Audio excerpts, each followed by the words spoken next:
As he opens his eyes, he is startled. The entire room is painted with red scriptures. He wonders who could have written all that while he was asleep. However, strangely, the letters begin to disappear. He then thinks he must have been hallucinating because he just woke up. Weird how realistic it seemed. But then he looks to the side and notices. The room he is in is not his room. Getting up, he wonders what kind of place this is. The instant noodles he ate and the 2 tissues he threw on the floor are no longer there. Obviously, he gets confused and starts to freak out. He seems to receive memories from another life of someone who is identical to him. Moreover, both are orphans, but they followed different paths. Our protagonist studied all his life and got into an amazing university. But the guy whose body he took over dropped out of school and had a horrible job. Looking at his trembling hand, he wonders if he is in some other world. And what was the relation of those words written in blood on the ceiling? In the memories of the original owner of this body, there's nothing about that. He stands there trying to understand the situation, when someone calls him husband and says it's time for breakfast. When he turns around, he sees a woman with large curves. Looking at her thighs, he wonders what this husband thing is about.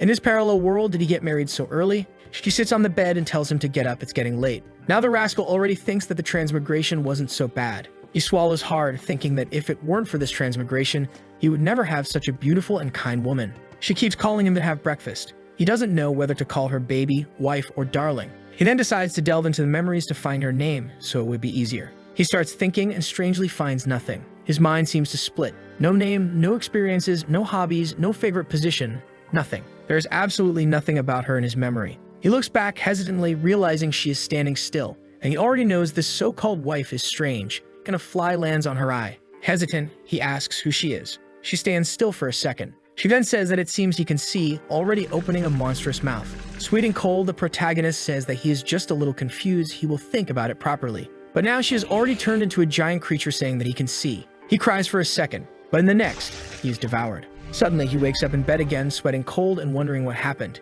He looks up, certain that everything was a dream, only to see the words in blood once again there. He can't read them, the things disappear, and he thinks there might have been some kind of clue there. Staring at his own hand, he thinks he will have to pretend to be blind. But putting his hand on his head, he knows. In the memories of the owner of this body, he wasn't blind, so it makes no sense. He's a guy who always lived alone and never saw or heard anything out of the ordinary. That means he can't let this woman know that he can see her. For now, he will have to pretend she doesn't exist. A hand comes through the door and calls him, saying he just woke up and it's time for breakfast. Seductively, she approaches while he thinks he will have to ignore and see how the former owner lived. She places the Dragon Balls in play and asks if he is awake. Sweet and cold, he knows he can't move and can't see or else he will die. But suddenly she turns her neck and approaches him, while he insists to himself that he can't show any reaction. But she keeps getting closer and suddenly her tongue comes out of her mouth. As it touches his face, he shows a reaction, and then she knows he can see. His face begins to be consumed by a curse, and suddenly he explodes. In the next second, he opens his eyes and gets up startled again.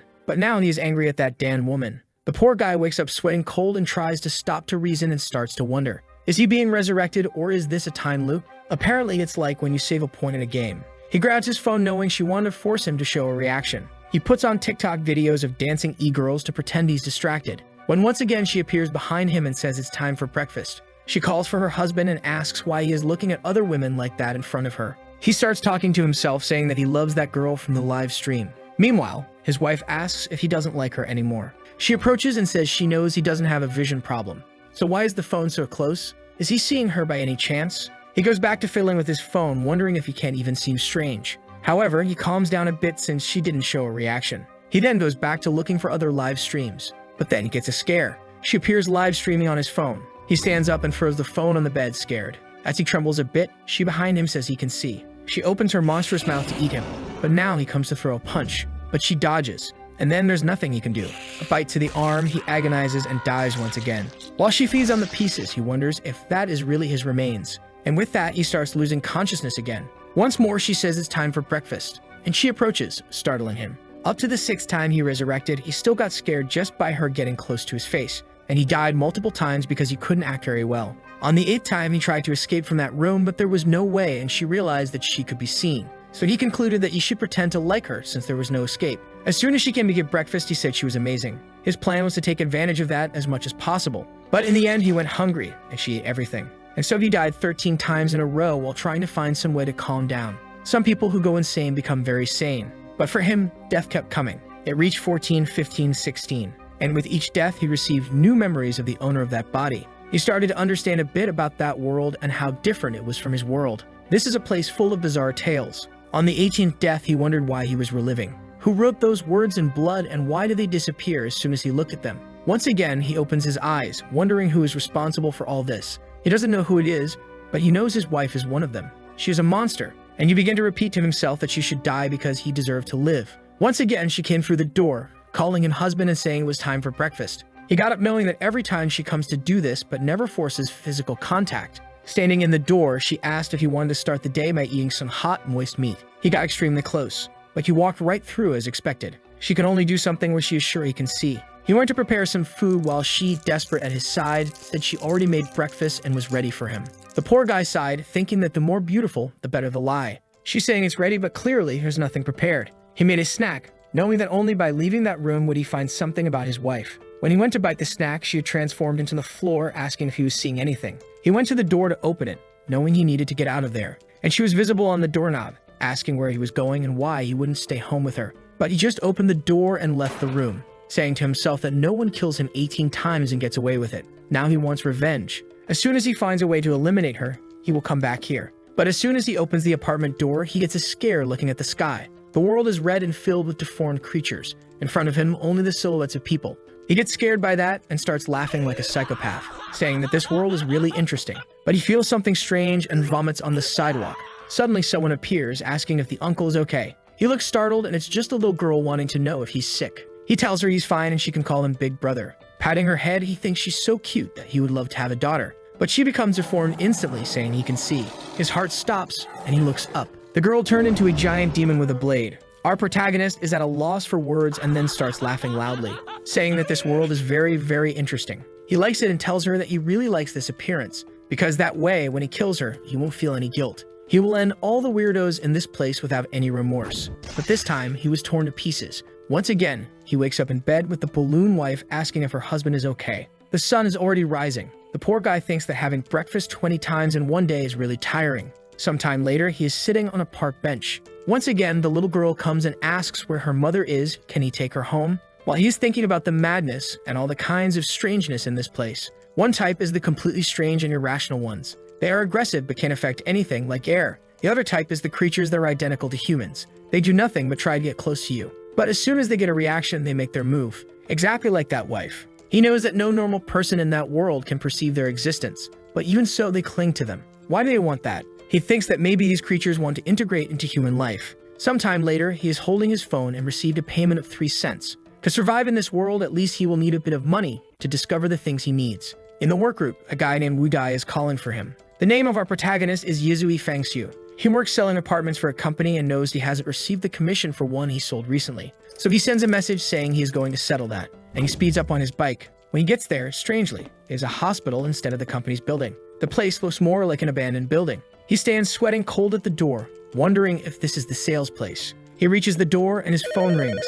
He says he is coming up and asks if everyone is in the office. The people say yes, that the owner's son tried calling him several times, but he didn't answer. The protagonist says that's fine, then he will come up. Our boy realizes that this place is definitely affected by reality, but the people on the call didn't seem to be doing badly. He finds it strange, but also interesting. Walking down the corridor, he suddenly bumps into something. He feels he touched something soft and wonders what it was. He calmly reaches with his hand, wanting to know if that is the limit he can go. But what he touches are 2 magical spheres of clairvoyance that predict a pleasant future. The rascal blushes, and suddenly, he feels something. A slap lands on his face. The girl appears screaming that she will complain about him, and she runs toward the guard while he doesn't understand what is happening. When he looks up, it says Yahello Academy. But as soon as he blinks, the place turns back into the abandoned hospital. He reaches toward a hospital wall, but strangely his hand goes through. He realizes he can't interact with the physical form of it, and thinks that maybe it's like the creatures that need certain conditions. Once again, he passes his hand through the wall, and with that, he goes through it. He feels a bit dizzy and sees an abandoned corridor. Sometime later, he has already looked in several rooms, but they are all empty. But in one of the doors, there is a strong smell of blood. Hesitant, he once again goes to pass through it. He ends up in a room where there seems to be a girl on the floor crying. He keeps looking and she starts to get up, and she looks at him, calling him Big Brother. But now he is resilient and ignores her, passing through the wall. As soon as he comes out on the other side, he faces another creature, but he keeps walking. Even the monster looks confused, and he realizes that there are dozens of strange things there. Every place he enters has a bunch of weird stuff. And the bizarre thing is that some rooms are open in a way that they could escape. Now he's getting good, and doesn't show any reaction. All thanks to the dear wife who killed him 18 times. Suddenly, he sees some papers on the floor that talk about experiment number 128 that underwent a transformation. He crouches to pick them up, wondering if all the transformed are really human. But unfortunately, he can't even turn the page to know what's written since he doesn't belong to that world. Suddenly, something passes through him. He stands up, and it was the hair of a monster on the ceiling. She descends beside his face and asks why he is there. By any chance, is he looking to explore the mysteries of life with her? He ignores her while thinking that maybe the best place to go is the director's office. The mental hospital building is the same one from the memory of the body's owner, which should have been a sales company. And the director's office is where the old staff room used to be. He decides to go upstairs to see if there's anything there. As he walks down the corridor, someone calls for Brother Xiu and asks what he's doing there. Suddenly, a chubby guy appears, yelling at him, asking how he dares to come to work if he's already been fired. But Fang Xiu walks down the corridor and pushes the two aside, thinking there's nothing on this floor. The guy with glasses looks confused and the boss is cursing at him, asking why he's going to the second floor and telling the guy with glasses to stop him. But our protagonist is already walking over there and finally finds the director's office. Someone yells for him to stop, but he's already got his hand on the doorknob. The friends behind him are freaking out, saying it's all over. But just by seeing the leg, you already know what's coming. Look at the waistline, look at the little mouth. In fact, the colleague was already being squashed. The people ask who the protagonist is and what he's doing there, and he suddenly grabs her arm.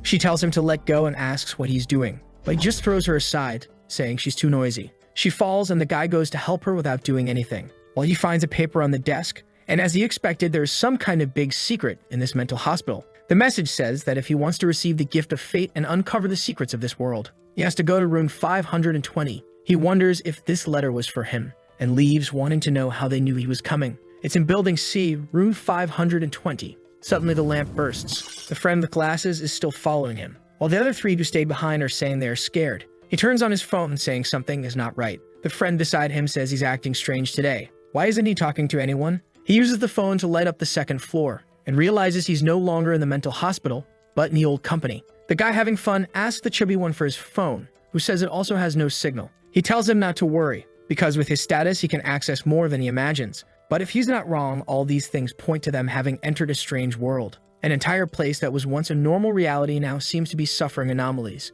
The people who were working are still worried about not delivering the service. One of the building's guards asks if everything is okay, and says he will take a look to see what happened. One of the girls crouches to pick up her phone and turns on the flashlight, but says it's too weak. The protagonist is there too. He turns on his and asks the guy with glasses why his light is also so low. People are questioning the blonde guy about what he said about them entering a strange world, when suddenly he loses his temper and tells everyone to shut up, saying they need to stay calm because that's the only way they'll survive. People fall silent, seeing that he got stressed out of nowhere. And the guy explains that in simple terms, they have entered a world full of ghosts. Basically, it's an alternate dimension where they live. People are silent for a second and ask about the guard who went to check the light. It's been 3 minutes and he hasn't returned. Tang once again warns that in this world you can't violate any ghost rules or you'll die. The chubby guy, trembling, asks what they're going to do now then. He replies that they urgently need to find a way to escape from there or everyone in that place will die. The protagonist is sweating cold and hears a sound behind him. From the familiar sensation, he knows it's a ghost approaching. He warns everyone that one is about to arrive. People tell him to stop joking because there's no ghost there. But one of the girls gets grabbed by the hair, while Fang Xiu watches the people scream, until he says that Yahello is already gone. The girl with glasses is scared, saying she must have walked away. She was right next to her and starts calling for her friend, telling her to say something. No one there can see anything properly due to the darkness. Yutang asks the protagonist if he saw the ghost's appearance. He replies that unfortunately he couldn't see it since the girl disappeared suddenly. At this moment, everyone starts doubting Fang Xiu, saying that he's acting strange. Yutang says that he doesn't seem afraid at all. Could he be a spiritual master? Confused, he asks what that is. The guy finds it strange that Fang Xiu doesn't know what a spiritual master is but is too calm. His identity is in question. The guy explains that a spiritual master is someone who can control their spiritual energy, and in moments like these, they are the necessary people. Fang Xiu asks if the spiritual master thing is someone who learned it in the realm of the strange. If that's the case, he wants to know how to do it. Once again, Tang notices he's very calm and confident, so maybe he's the key to getting out of there.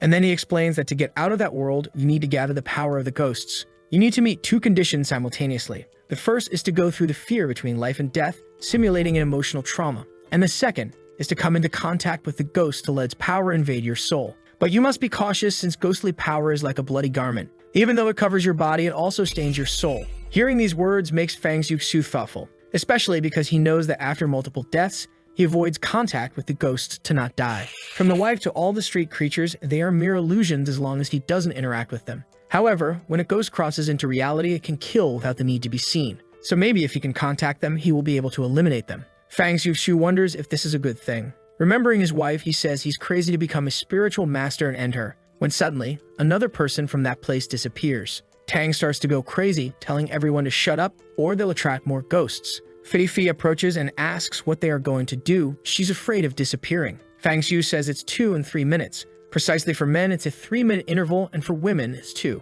The guard disappeared, 3 minutes later, the girl disappeared, and 2 minutes later, the other guy disappeared. Following this logic, there are 3 minutes left for another one of them to vanish. He starts to leave, and the guys ask where he's going and if he's trying to get himself killed. Fang Xiuxiu says they better start looking for a solution too, or everyone will die in that room. Suddenly, Tang points at him and tells him to stay still because no one is leaving that room. But the protagonist ignores him and says that considering there are 8 of them, in 20 minutes there will be no one left. Fang Xiuxiu looks back and warns that anyone who tries to stop him will die before the ghosts. Walking down the corridors, the friend with glasses asks why they never find the stairs, while Fang Xiuxiu recognizes the lights as the same ones that were in the hospital. Suddenly, he realizes they are now back in the hospital. A friend asks if they are hallucinating because, as far as they remember, they were in the company. Why are they in the horror hospital now? Fang Xiuxiu is now sure that the company and the hospital are overlapping in this reality. The hospital swallowed the company. At this moment, they see a red pool. The entire corridor is dirty, and they recognize the uniforms there as being from the company.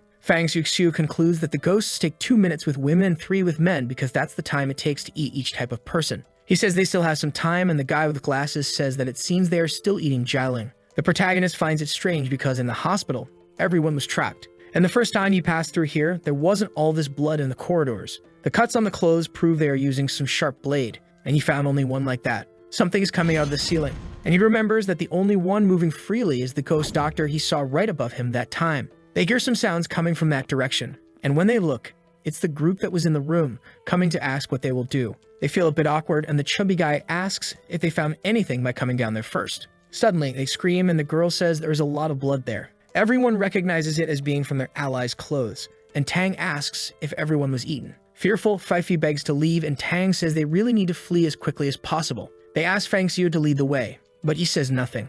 After a moment of silence, he announces that the time has come. FLIRTY asks what kind of time he's talking about, and behind them, hair is descending. Hearing the sounds, they slowly turn around, and from the ceiling, the ghost doctor is approaching. The second FLIRTY gets scared. The creature gets close to the two of them. Everyone tries to run desperately, telling the monster to get away. But something stops Tang. It's FLIRTY, who had fallen and is begging to be saved. But seeing the monster approaching, he slaps the girl, telling her to let go of him. Seeing everyone flee, Fang Xiu remembers the moment he saw the doctor. And on the ground, FLIRTY is begging not to be abandoned. But the creature is already holding her by the hair. With tears in her eyes, FLIRTY begged. But the lights went out and it rained blood in that place. The friend with glasses was shocked to see that FLIRTY was dead. And the monster didn't stop and continued to strike her multiple times. Fang Xiu noticed that her scalpel techniques were extremely advanced, so she probably practiced a lot. He and his friend were standing there, but the creature didn't seem to be paying attention. Doing 2 surgeries at the same time would be almost impossible. The monster puts away the scalpel and opens her mouth to eat FLIRTY.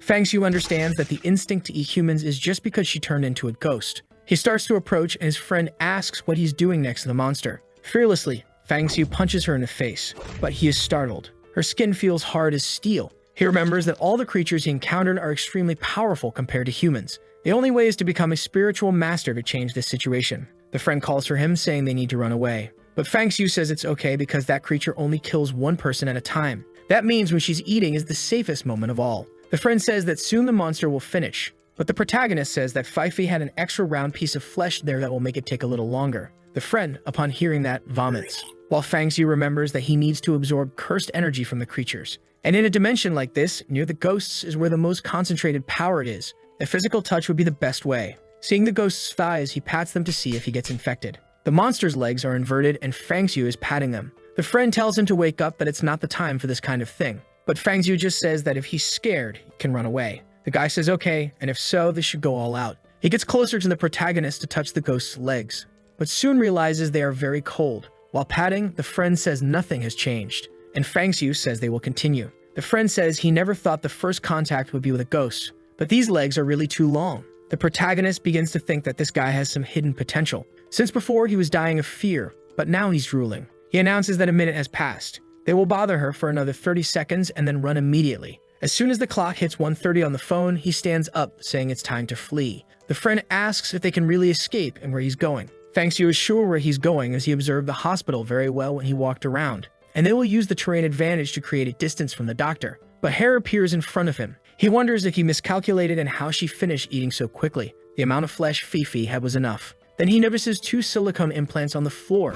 Everything was fake, and now the ghost is behind him. She makes a cut right on his neck. With that, the boy's screen goes dark. After his head rolls through the air, he opens his eyes again. But now he's back at the moment with that monster, right when the friend said it was very cold. Fangxiu concludes that the time loops are defined by events. Or maybe it's like a game where you have to pass a level and part of it gets saved. The friend is having fun, but he knows that last time he died because of the silicone. So this time, he can't make the same mistake. He quickly grabs the boy and tells him to get up. But drooling, the rascal says it's the first time, they can stay a bit longer. Fangxiu warns that everything there is silicone, so if they don't run now, they'll both die. The friend is shocked, now understanding why it was so big. With that, the two are already fleeing down the stairs and encounter the people who were also coming down. The desperate crowd starts running faster than them. But Fangxiu grabs the handrail and throws himself in front of everyone. The chubby guy says he thought it was the ghost and tells him not to scare them like that. The guy with glasses wanted to know why everyone was fleeing so slowly. The guy said they weren't slow since they had already descended 20 floors. But Yahello said that's impossible since he and Fangxiu only descended 3 to catch up with them. The people tell him to shut up and stop lying. But Tang understands that the ghost is creating false paths. He warns that monsters like this can create illusions in which you get trapped. Fangxiu becomes thoughtful and observes the discussion. Then he approaches and tells everyone to throw any spare items on the floor to mark the way. With that, they scream and start dropping everything they have in their bags and pockets. Then he tells everyone to go down the stairs quickly. They start running, and after a while, they find everything again. The guys recognize the money and bottles they had thrown, but Fangxiu was interested in the small shirt. Suddenly, Tang shouts and says that only a spiritualist can see the exit. He tells everyone to activate their power and try to see something. He clasps his hands, saying he doesn't know if that previous experience was enough to unleash the powers, but he hopes it is to escape from there. The people are confused, not knowing how they're going to do that. They start trying like the guy did, while Fangxiu observes the stairs. He remembers that the exits from these corridors were on the right side, so it must be something similar. Seeing this, Tang asks what he's going to do again. He says he doesn't care about praying and is more interested in finding clues to escape from there. Hao was impressed that Fangxiu was still very calm, while Tang thought he didn't hesitate even for a second when the monster appeared. The strange thing is that now they fled down the stairs and found the two again. Not to mention that both spent at least a minute with the monster in the corridor, so what happened? For some reason, the psycho concludes that they should be taking advantage of the ghost. It makes a lot of sense, but obviously he thinks that's not possible, thank God. Fangxiu was touching a wall and Hao asked what he was doing. He was counting between 10, 12, 15 and said to stop. He said he found it. The friend was impressed that there was actually a door, and Tang appeared, asking if they really found it, and came running. The problem was how to open it. He imagined where the lock should be and moved his hand in the void. That opened the door, from which an energy came out. Fangxiu was about to be the first to enter, but Tang bumped into him and ran out, saying they were finally saved. Everyone passed by him, desperately trying to escape. Hao asked why he was letting everyone go ahead and how he was so calm. Fangxiu knew very well that facing that creature, there was no reason to try to be fast. When a chubby, big-nosed guy appeared, telling the two to run or they'd be used as shields to die. Fangxiu's plan was obviously to see who would get caught. That way the ghost would stop and he could increase his spiritual power. The people continued in front, fleeing desperately, until suddenly they had to choose between 2 directions. This created a divergence in the team since everyone wanted other people to go ahead to test the paths. And Tang once again asked Fangxiu what they should do. If he found that iron door, he must know the way out of there. Fangxiu wasn't very keen on helping since everyone kept pushing and expecting him to die. The group kept shouting, telling him to speak up quickly because the ghost was approaching. Fangxiu just said he didn't care about that, thinking that for him, everyone there was just a tool. At that moment, the ghost doctor was invincible, and what he had to do was buy time. As he goes down the right path, he thinks that to get out of there, he will have to sacrifice lives. As soon as the group sees him take that path, they start running, and a hand can be heard coming from behind. The chubby guy is the last one, and Fangxiu knows very well that she has arrived. Soon on the ceiling, she is preparing to attack him. As she sees everyone fleeing, she approaches the last one. As the hair draws closer, the chubby guy panics, saying he can't die. Seeing a guy in front, he thinks he didn't give permission for him to run faster. So he grabs him by the collar and throws him back. The blonde falls to the ground, calling out to the chubby guy, but something has already slashed his neck, and the walls are painted with blood. Seeing how the guy did that, Fangxiu thinks he is no different from a ghost who lost his sanity. But now he needs to increase his spirituality. The group asks what he is going to do, and there he is once again, facing the ghost. The sick friend approaches, saying he can't have all the fun without inviting him, saying that smooth cold skin like that is like ice jade. Fang Xiu thinks the guy suddenly turned into a poet. Seeing how crazy he is, maybe he will also awaken spiritual power and together they can escape. Sometime later they are fleeing again and Fang Xiu asks if he's not afraid of dying. Hao says that waiting for death is worse than being killed directly. Besides, he trusts him because he's there. At that moment, they arrive at the cafeteria. Everyone is dying of hunger and thirst as they've been running for a long time. Tang starts grabbing everything, saying he will hand it out to others later. The chubby guy approaches, asking to share a bit, when suddenly a girl says she found something and he tells her not to move. It's a door and he approaches, saying they are saved. But as soon as he opens it, there's another door at the end of the corridor. Fang Xiu notices that the light there is more suppressed than before. As he approaches the door, Fang Xiu says it's not locked. As they open it, it's just a utility room. That was the end of the path they chose, and the problem now is that to go back, they will have to wait for someone to die and distract the doctor. The protagonist started to head back in search of the ghost while everyone cursed him for choosing the wrong path. Obviously, he didn't like that because he didn't ask anyone to follow him. Hao commented that everyone should do what they want, and brother Fang Xiu didn't force anyone to follow him. A chubby guy complained, saying it didn't matter since it looked like he chose without knowing anything. Tang tried to calm everyone down, saying to concentrate as survival was the priority. He said that from what he observed, that creature attacks one person at a time and rests for 2 to 3 minutes. The choice now is to pick someone to serve as a distraction and create an opportunity for everyone to escape.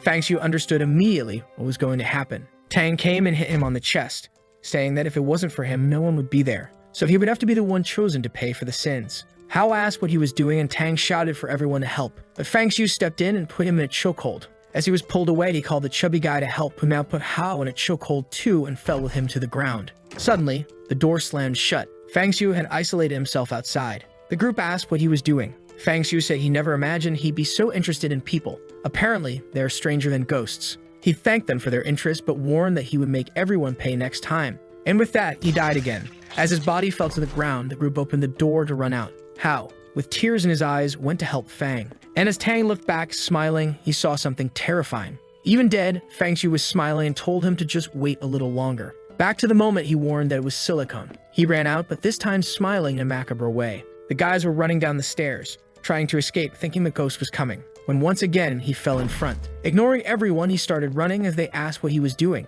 While he descended the steps, counting, the group was once again dealing with the problem of walking in circles. He reached the door and opened it without fear. No one understood how he found it so quickly. Tang asked if he had awakened his spiritual powers, but he just ignored them and warned they had 1 minute before the ghost would appear. Seeing this, Tang smiled, saying it seemed he had indeed awakened his powers. If he helped him escape, he would pay 5 million. But Fang Xiu just smiled, saying there was no need to rush because he needed to resolve something before leaving. When Tang was about to ask what it was, Fang Xiu kneed him in the groin. The poor guy groaned and fell to the floor in pain. Fang Xiu said he should use the 5 million to treat that. Agonizing, Tang said he could pay even more if only he asked. But now the protagonist was cold. The rest of the company started cursing him, asking how he could be so dirty. But Fang Xiu warned that it was impossible to escape the ghost's speed. But with Tang on the ground, everyone was saved. The group was confused about this notion of being saved, until suddenly another kick landed and now the chubby guy was writhing on the floor. Fang Xiu said he should have died a long time ago. Hao and the rest of the group were asking if he had gone mad, and if he was going to do this to everyone. Fang Xiu said no because he needed at least one person left. Hao said it was a good plan, while the group began to question if he was really human. He pointed the way and said they were running out of time, but the group began to suspect since he wasn't leading the way. Fang Xiu said he would just stay there to touch some thighs. The group was confused, and the psychopath friend said he definitely wanted to stay then. The Dr. Ghost approached once again. As soon as the group saw her, they resumed fleeing, but they stopped right behind the wall to observe what would happen, while the protagonist watched the monster approach. On the ground, Tang begged to be saved, but he soon realized his pants were wet. Fang Xiu's kick had caused internal bleeding, and he jumped to grab his leg, saying they would die together. But Fang Xiu just stepped on his hand and told him not to worry. He would stay there, right beside him, watching him die. The monster grabbed his neck, and with that, the guy was gone. Paint covered Fang Xiu's face, which he even licked. The guy was really crazy. He even said that the taste of revenge wasn't so bad. But at that moment, he felt something in his heart, and wondered how it was possible for his chest to beat so fast. Suddenly, he heard his wife's voice calling for him, and thought it would be amazing to see her get torn apart like this guy. He began making advances toward the ghost, and the group wondered if this was really his plan. He stared at Hao, and remembered that at the moment of his death, the guy had called for him. With that, he invited his friend to join in. But Hao didn't seem very keen, and everyone called him a ghost.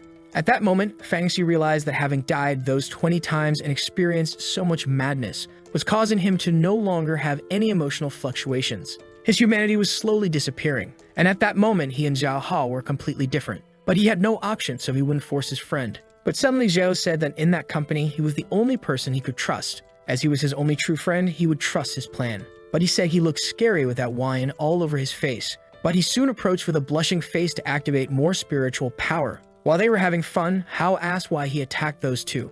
Fang Xiu said that considering the ghost's speed, it was impossible to escape. And as soon as she caught up, those two, having higher positions, would discard the others. Suddenly, he felt something and asked Hao if he felt a coldness approaching his body. Hao said no, he was normal. While Fang Xiu realized it wasn't an illusion, what he was feeling was an influence of the ghost's power. He noticed that the connection was very weak, but it seemed to be reaching a critical point. Perhaps it was the precursor to gaining spiritual powers. But now Hao seemed motivated, wanting to find this cold region. Suddenly, he warned they should run. However, Fang Xiu said there was no problem since the chubby guy was lying nearby. The boy smiled, saying that was really good news. But he asked what it felt like to awaken spirituality since he wasn't feeling anything. Fang Xiu explained that what he probably lacked were life or death situations. The mental state hadn't reached the necessary point yet, which is why he didn't feel it. Hao found that strange and wondered when Fang Xiu experienced something like that. Seeing her lick the chubby guy's face, he said it was a good thing because it would take about 5 minutes. They would have to use this time to absorb as much as possible. And with that, the cold energy began to invade Fang's body.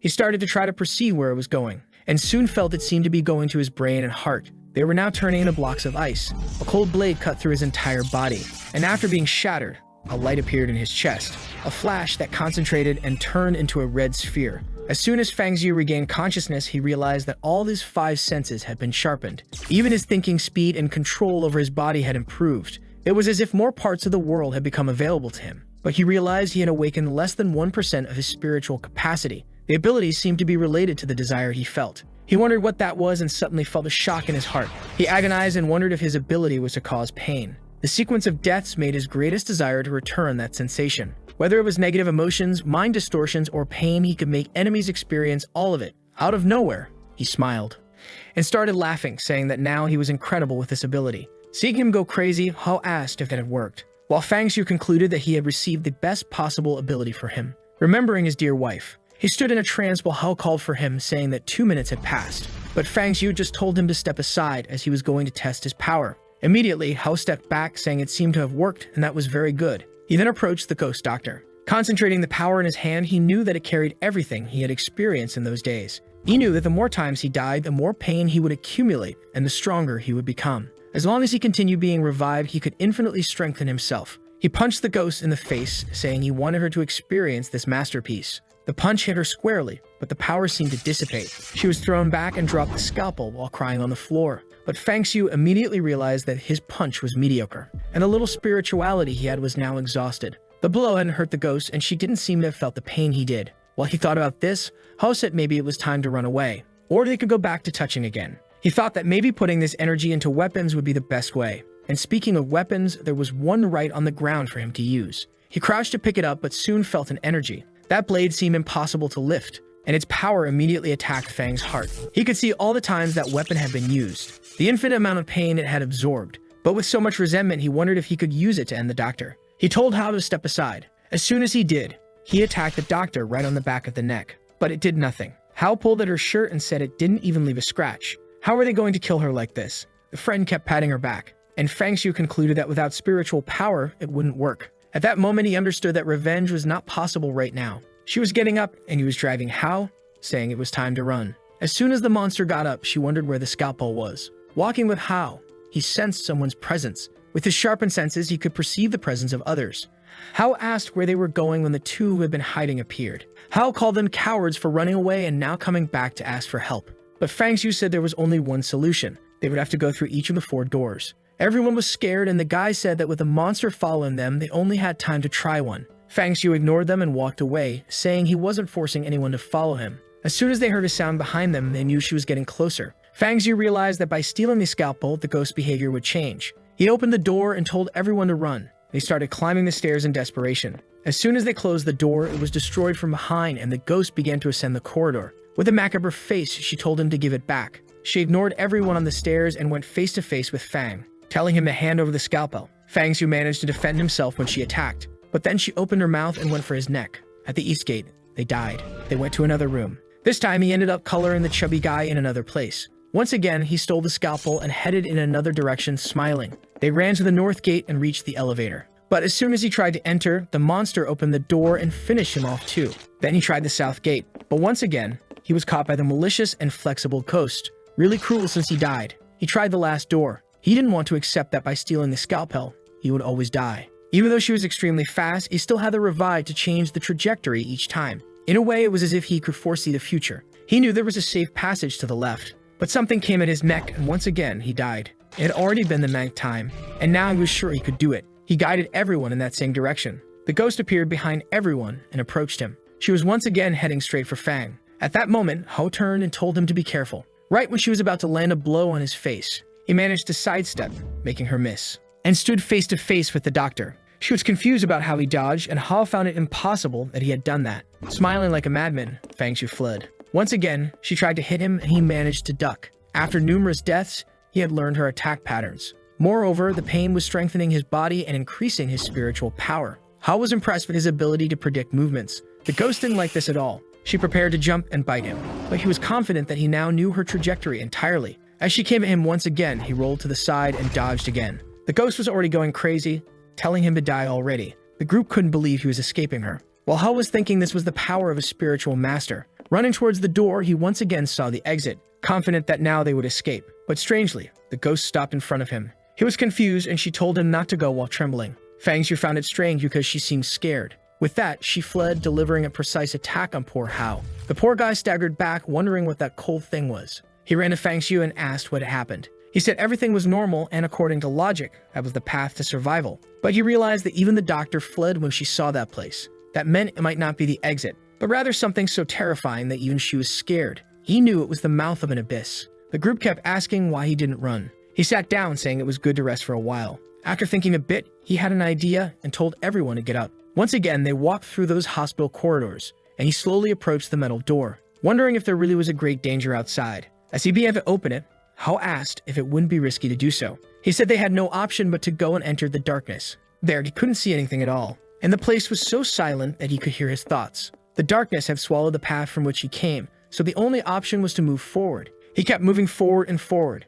It seemed that the very sense of time had been consumed. It was as if the path had no end. After walking for what felt like an eternity, he opened his eyes and found himself in front of the academy's entrance, making him wonder if he had really escaped. Everyone ran past, and Ho celebrated that they had finally escaped. The guy wanted to get out of there as quickly as possible, and Ho called out to Fang, telling him to run too. But Fang Shu knew something was strange. When he looked back, he remembered. The only visible thing was the school, and the hospital had disappeared. Ho said he just wanted to go home and rest because the day had been exhausting. That's when Fang noticed something. He started running around saying it had vanished. There were no ghosts in the city. He couldn't accept that he escaped without any reason. He could accept the hospital disappearing, but not the disappearance of all the ghosts. How would he be able to get revenge on his dear wife? He found himself in front of a car saying that she had to die at his hands. That's why he needed to go home. But the driver braked, and now he was in the passenger seat, murmuring to himself that she couldn't just disappear like that. He didn't want his wife to vanish that way. As soon as the taxi stopped, he ran home desperately. The driver complained that he hadn't paid, but he didn't care and ran up the stairs, saying that World couldn't disappear. He entered his house, shouting that she couldn't leave him like that, but the place seemed normal. After checking all the rooms, he fell to the floor, saying that she had killed him 18 times. How could he live without her for the rest of his life? All that suffering at the hands of the ghost doctor was to get revenge. He accumulated rage and pain to end the ghosts, but now they were all gone. Lying on the bed, he wondered where he would direct all that hatred, and now, without any feeling, what was the meaning of life? At that moment, he received a message on his phone telling him to check the news. The Bailu Academy was burning. He immediately saw that the news reported a fire that engulfed the entire building. More than 11 people died, including some of the bosses there. The psychopath Fang Shu started laughing, because the message said they had found his body dead. He got excited, thinking that apparently the mysterious things hadn't ended. They just wanted to play hide and seek with him. Now he was sure he could see his wife again. On his phone, he was getting a bunch of messages from the boss telling him to come to work. He laughed because this guy was dead. It was ironic that even dead, the boss kept ordering him to work. Suddenly, a bloody message appeared on the phone, saying that just because he wasn't speaking, it didn't mean he didn't know. An energy came out of the phone and created an eye that said it saw him, and ordered him to follow now. Fang Shu calmly grabbed the eye and told it to stop possessing the phone because he only had one. With that, the illusion dissipated. but he was curious to see what the next mystery was. Now in front of the academy, which was completely destroyed, he smelled the burnt everything and thought it looked very realistic. Suddenly, he saw Fifi standing there. All excited, she came to talk to him, saying he arrived early today. He touched her shoulders and asked if she was real. She said he was getting very bold, but suddenly he pulled her, saying he knew very well how things had happened. He was going to climb the stairs when Hao appeared and asked if he was forced to work. He said he actually liked it a lot and asked where boss Dahai was. Hao pointed and said the guy was at the back of the room. Strangely, the company was as busy as ever, and Fang Xiu began to wonder if what he saw was a lie and this was actually reality. When he found the boss, he was scolded, being asked why he had responded to the message in the group. Fang Xiu ignored this and asked when he would receive his commissions. Dahai said he had the nerve to arrive late and talk about commissions, while Fang Xiu complained, saying that even dead, Dahai was disgusting. The boss pointed his finger at him, asking what he was talking about dying, and told him to speak properly because he was very much alive. But suddenly, Fang Xiu finished him off with the ghost doctor's weapon. The boss groaned and fell to the ground. Fang Xiu smiled, saying that apparently now he wasn't alive anymore. Everyone at work stands up and stares at him. Fang Xiu walks over to Hao, pats his shoulder, and asks what happened. Suddenly, Hao's body inflates and transforms. Fang Xiu realizes that everyone's bodies are cursed and starts finishing them off. When he's done, he asks whoever did this if they had enough fun, but he realizes it's all a dream. On the ground, the people are writhing, begging for a like in this video to help. And you remember the last chapter ended when Fang Xiu returned to the company. After he finished everyone off, a sort of illusion broke, and the employees were all lying on the ground unconscious. Looking down a dark path, he wondered if it was a dream or perhaps the power of the entity against him. Suddenly, a flaming eyeball carrying a bunch of skulls asked how he could see through dreams. Fang Xiu said it's ridiculous how it knows so much about dreams but nothing about silicone. That was way too soft. The confused creature asked why he didn't seem scared. Fang Xiu just responded that it seems the creature depends on fear to kill him. And in that case, he apologizes, saying all it did was ignite his will to stay alive and break this illusion.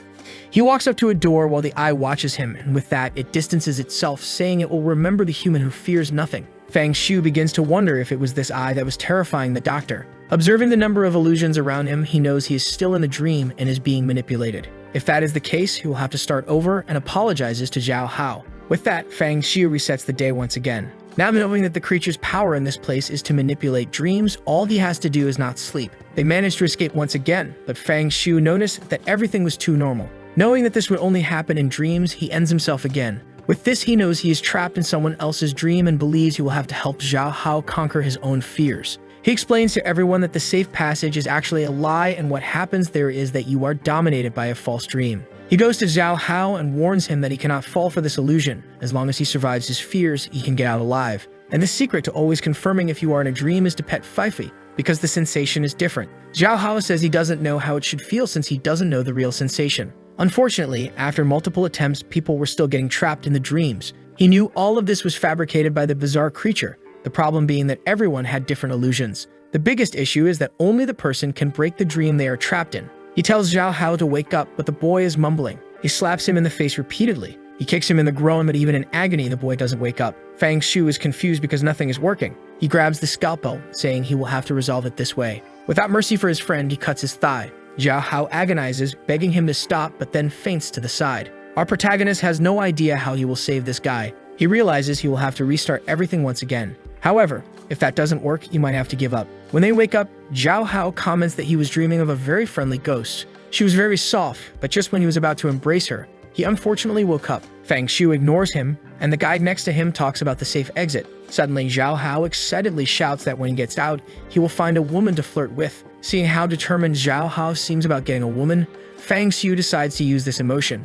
Since conquering the fear isn't working, he will have to use another emotion. He then tells Zhao Hao to turn on the phone and leave the volume at maximum, which confuses the boy. But our protagonist says they will use his favorite movie. We see a girl in a classroom and she says that the private lessons from the beautiful teacher are about to begin. Zhao Hao is already all bruised and the teacher explains that he is getting many questions wrong, so he will have to be punished. Zhao Hao knows this is his favorite movie and tells Fang Xiu that they can watch it when they leave. However, our boy looks at him saying that it is the only way to save the boy's life. Embarrassed, Zhao Hao says it's okay, takes the cell phone and plays the video. A small mouth blows a kiss, and the teacher appears saying that he will have to be spanked a little. Fang Xiu tells him to pay attention to the story and let things flow naturally as in the movie. Zhao Hao, all blushing, says he understood very well. Meanwhile, the couple behind them wonders if they should also participate in that. The teacher starts beating the boy and everyone is watching it. As they watch together, hearts are floating all around. Xiaoho's head is already exploding as he imagines answering everything the teacher asks.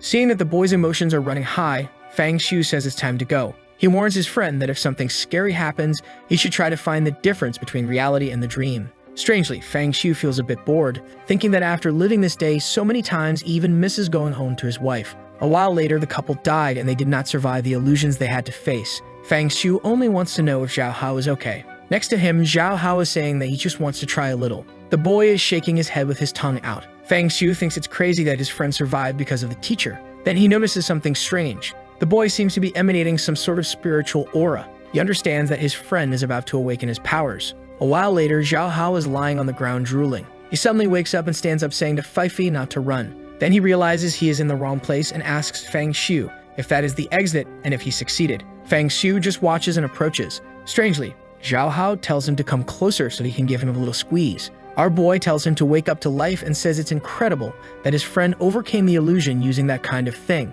Shy, Zhao Hao runs off to get his cell phone, which is with the couple. However, as soon as he falls, he sees that they are already gone. He backs away scared, wondering if they really died. Fang Xiu says that unfortunately, yes. But now with his hand on the steel door, he wonders if this is the end of it all. He pushes it and a golden light comes out. Both are blinded and the next second, they find themselves outside. Xiao Hao celebrates saying that they finally managed to get out. Looking up, Fang Xiu sees a bunch of creatures and agrees that they really did escape the illusion. Then he turns to Zhao Hao and wonders if he awakened his spiritual side. The boy seems confused and says he just had a strange feeling as if all his senses had been enhanced. Fang Xiu understands that he awakened and asks what ability he received. The poor guy crying says he can't feel any ability and wonders if he's a failure even in that. With that, he asks Fang Xiu what his power is. Our boy says he has precognition. The friend is shocked, saying that now it explains how he could know the way through everything. Fang Xiu thinks that for now, it is better for people to believe that this is his power. This will attract the attention of powerful people, and he will be able to evolve to the maximum. Once he gets stronger, he will be able to take revenge on everyone and especially on his bad wife. The question that remains in his mind is whether the hospital illusion exists inside that office. Why can't he see it anymore? He can't understand if there is some relation between reality and the strange world. What he knows is that fortunately, everything he encountered this time was a creature that could only fabricate dreams. If it had been something that corrupted his mind, perhaps he would be trapped forever. Because if he or Zhao Hao had to face something with absolute power, even dying 10,000 times, it would be impossible to break the illusion. The only thing he finds strange is that Zhao Hao doesn't seem to be seeing any of the scary things. He comments about this, and his friend looks up, asking what he is talking about. A bird passes by, and Fang Xiu says he must have seen it wrong. However, right behind his friend, a creature is about to hug him. Fang Xiu wonders if he is actually the only one who can see this type of monster. What he wanted was to find someone else who could also come to understand this better. Zhao Hao is disappointed that his friend has precognition, but he doesn't even know what he can do. With that, he tells Fang Xiu that it's better if they leave soon. They start to leave, and our boy asks how he broke the dream. He says he followed the tips exactly as his friend said. He dived into the dream and ventured to feel everything. The protagonist knows that when everyone died last time, the creature appeared to him. However, now that Zhao Hao survived, even with everyone else dead, it didn't appear. This means there is something that perhaps even he doesn't know. With that, he asks his friend why he was caressing and kissing the air. Embarrassed, he asks if he really moved like that in real life. Fang Xiu says yes, he made some gestures and even some weird noises. Zhao Hao begs him to be quiet, but Fang Xiu says he was just joking. The strange thing is that even Fang Xiu himself noticed that he has almost no facial expressions anymore. Zhao Hao begs him not to tell anyone about it, and our boy just agrees. With that, he says he will explain that it was nothing serious. All he did was close his eyes and imagine the teachers giving various lessons. One of them told him to keep her company and die. Suddenly, he started to feel an extremely cold hand. In an instant, several other hands appeared, and he remembered that Fang Xiu had told him to stay focused. So he tried to protect himself to escape the hands. That was his plan, to distract himself from those sensations. Even though the hands were annoying him, he remained focused. Fang Xiu was wondering what kind of story is this? The room that was terrifying suddenly became romantic again. A hand approached once more and touched his. It was a girl who called him a classmate and asked why he wasn't paying attention. As soon as he opened his eyes, he was startled and she was face to face with the boy. The girl wasn't Ash, but she was holding a Pokeball. He was embarrassed and told her to back off. However, she waved a weapon and leaned forward, so he ran and grabbed her. He felt an indescribable softness and was all happy until a giant tooth appeared in front of him. The creature transformed and asked if he was scared. His arms were immobilized and he was about to be devoured. He told Fang Xiu that he was terrified at that moment and thought he was dead. However, he freed his arms and once again went on an adventure.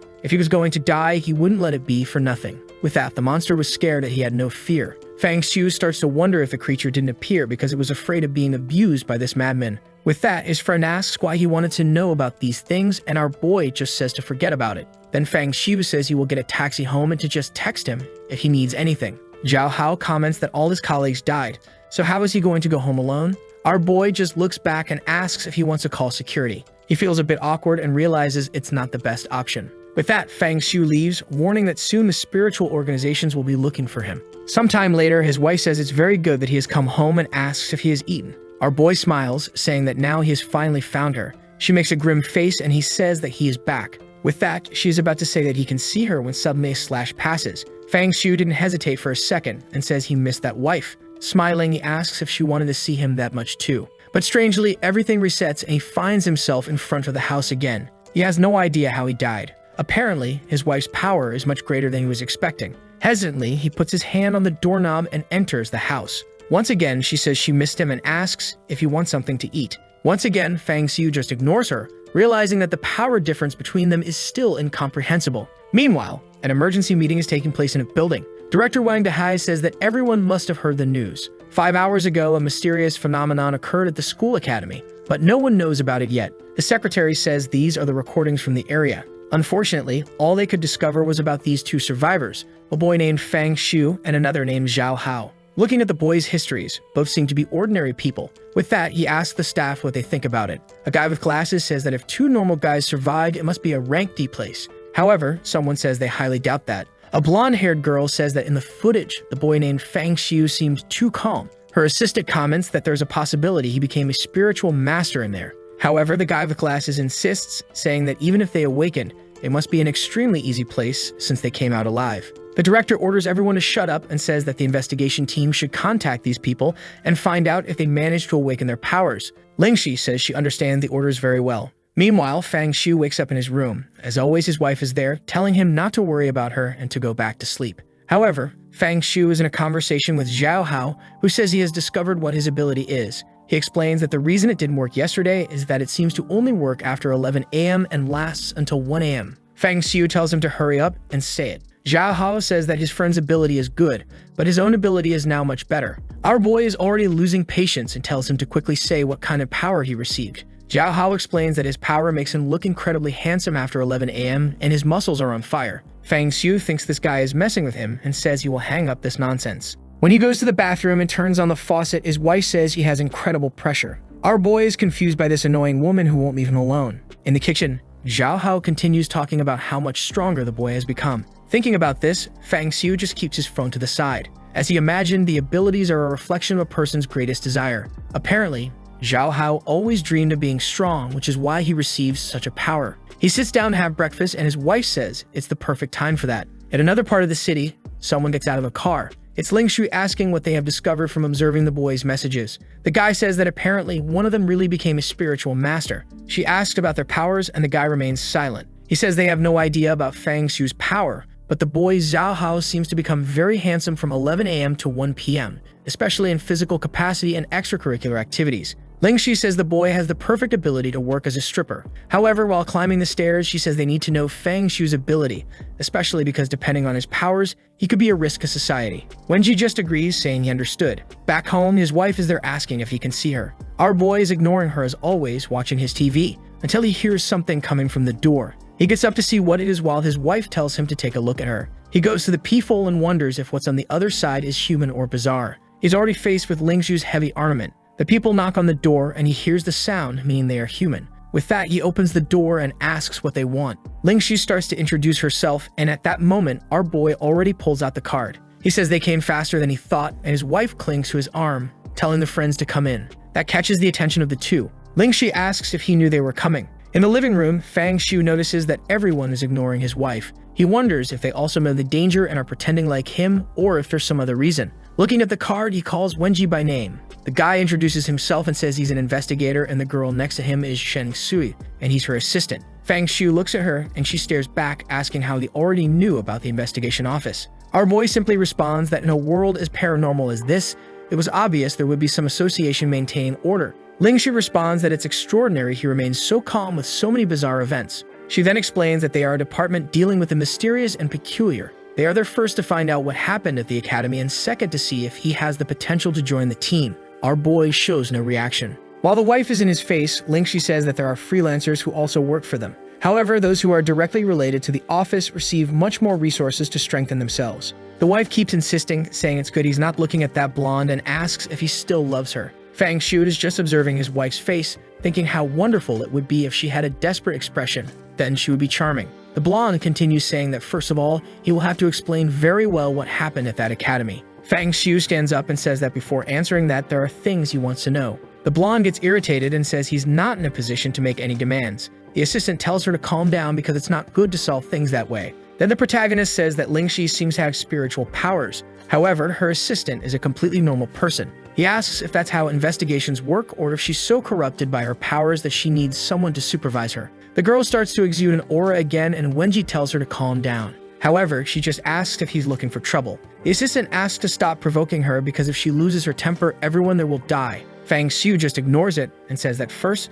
they will have to explain what power really is in this mysterious world. The woman says that everyone who survives the mysterious asks that question. What is the reason for it? Where does it come from? And what is his purpose? Currently, the only thing the office knows is that they are all corrupted entities and sources of human pollution. Each creature has its own way of existing. Some are made of flesh and blood, while others are purely spiritual. They follow no pattern and appear out of nowhere. Furthermore, they all seem to hate humanity and have a tendency to consume people. Or rather, they feed on the spirit that exists in humans. The assistant explains that this is what they know so far. Fang Shu asks how the levels of the masters are categorized. The guy says he's impressed that he knows even about that and explains that the current level is measured by how much they can use of their essence. While the guy writes about it, the wife licks her lips, saying there seems to be a lot of good things to eat. He then explains that the rankings are made by the percentage of spiritual power that a person possesses, and for every 20% increase, you rise in rank. Fang Shu then asks what happens when you reach 100%. The secretary explains that, in fact, no one has ever reached 100% in all of history. This is because the more you want to increase, the more you have to challenge scary things. The result is that everyone who seeks to reach 100% dies in the process. He then says he will ask the third question. Lingxi loses her temper and says he must be feeling very full of himself to ask so many questions. She throws the notebook to the assistant and tells him to go to the website if he wants to find out anything. The only advice she gives is not to believe the emails he receives from other people. With that said, now he is to give all the information about what happened at the academy. Fang Shu ignores her and says he has one more question. Were they seeing his wife behind him? At that moment, she gets emotional. This guy is crazy. What is he doing? Lingxi looks confused and the protagonist's reality starts to distort. The assistant says they checked the information and saw nothing about a wife or girlfriend. Meanwhile, the wife is jumping around happily, saying she knew he was always seeing her. She gets close to his face, saying he should have told the truth from the beginning. The investigators seem to find something strange, and the guy whispers that it's normal for people to have hallucinations once they discover their powers.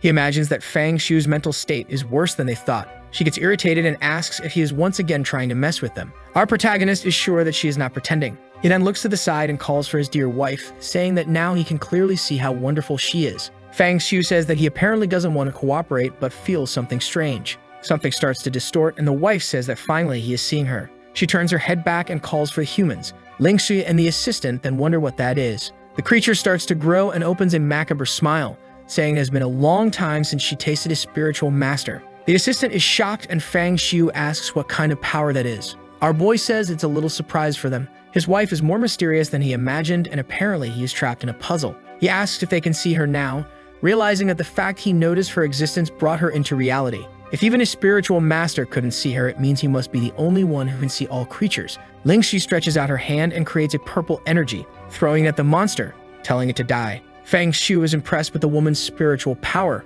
Apparently, that must be the ability of a spiritual master. However, from the smoke, the wife emerges unscathed. The woman can't believe it and loses her nerve, already trying to flee, saying it's impossible for them to handle that. The wife simply extends her finger and cuts the air. With that, Lingxi is disconnected and falls to the ground. Our boy is worse off than his friend and opens his clothes. Seeing that she has a fox tattoo on her inner thighs, he observes the assistant too finds a pink letter. He starts reading it while the wife asks why he isn't looking at her. He tries to discover as much as possible and in the next second is killed.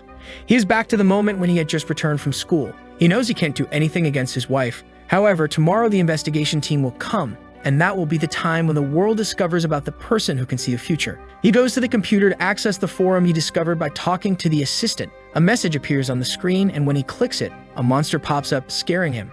However, he ignores it and keeps browsing the site. He's trying to find the truth about this bizarre world. Strangely, the wife turns the mouse. As he was researching very quickly, she asks him to be more gentle. Fang Shu ignores all this and continues researching. He enters a link that requires him to pay $1 million. The wife asks if he wants help, while he wonders how he will get that amount. He glances at the main post that talks about someone who can manipulate time. If this existed, his value as someone who sees the future would decrease. The person says the ability is called Waste of Time and congratulates the protagonist for wasting his time reading it. Our boy wonders what kind of forum this is. Meanwhile, at a university, a girl in a pink shirt sneezes in front of her computer and wonders who is talking about her.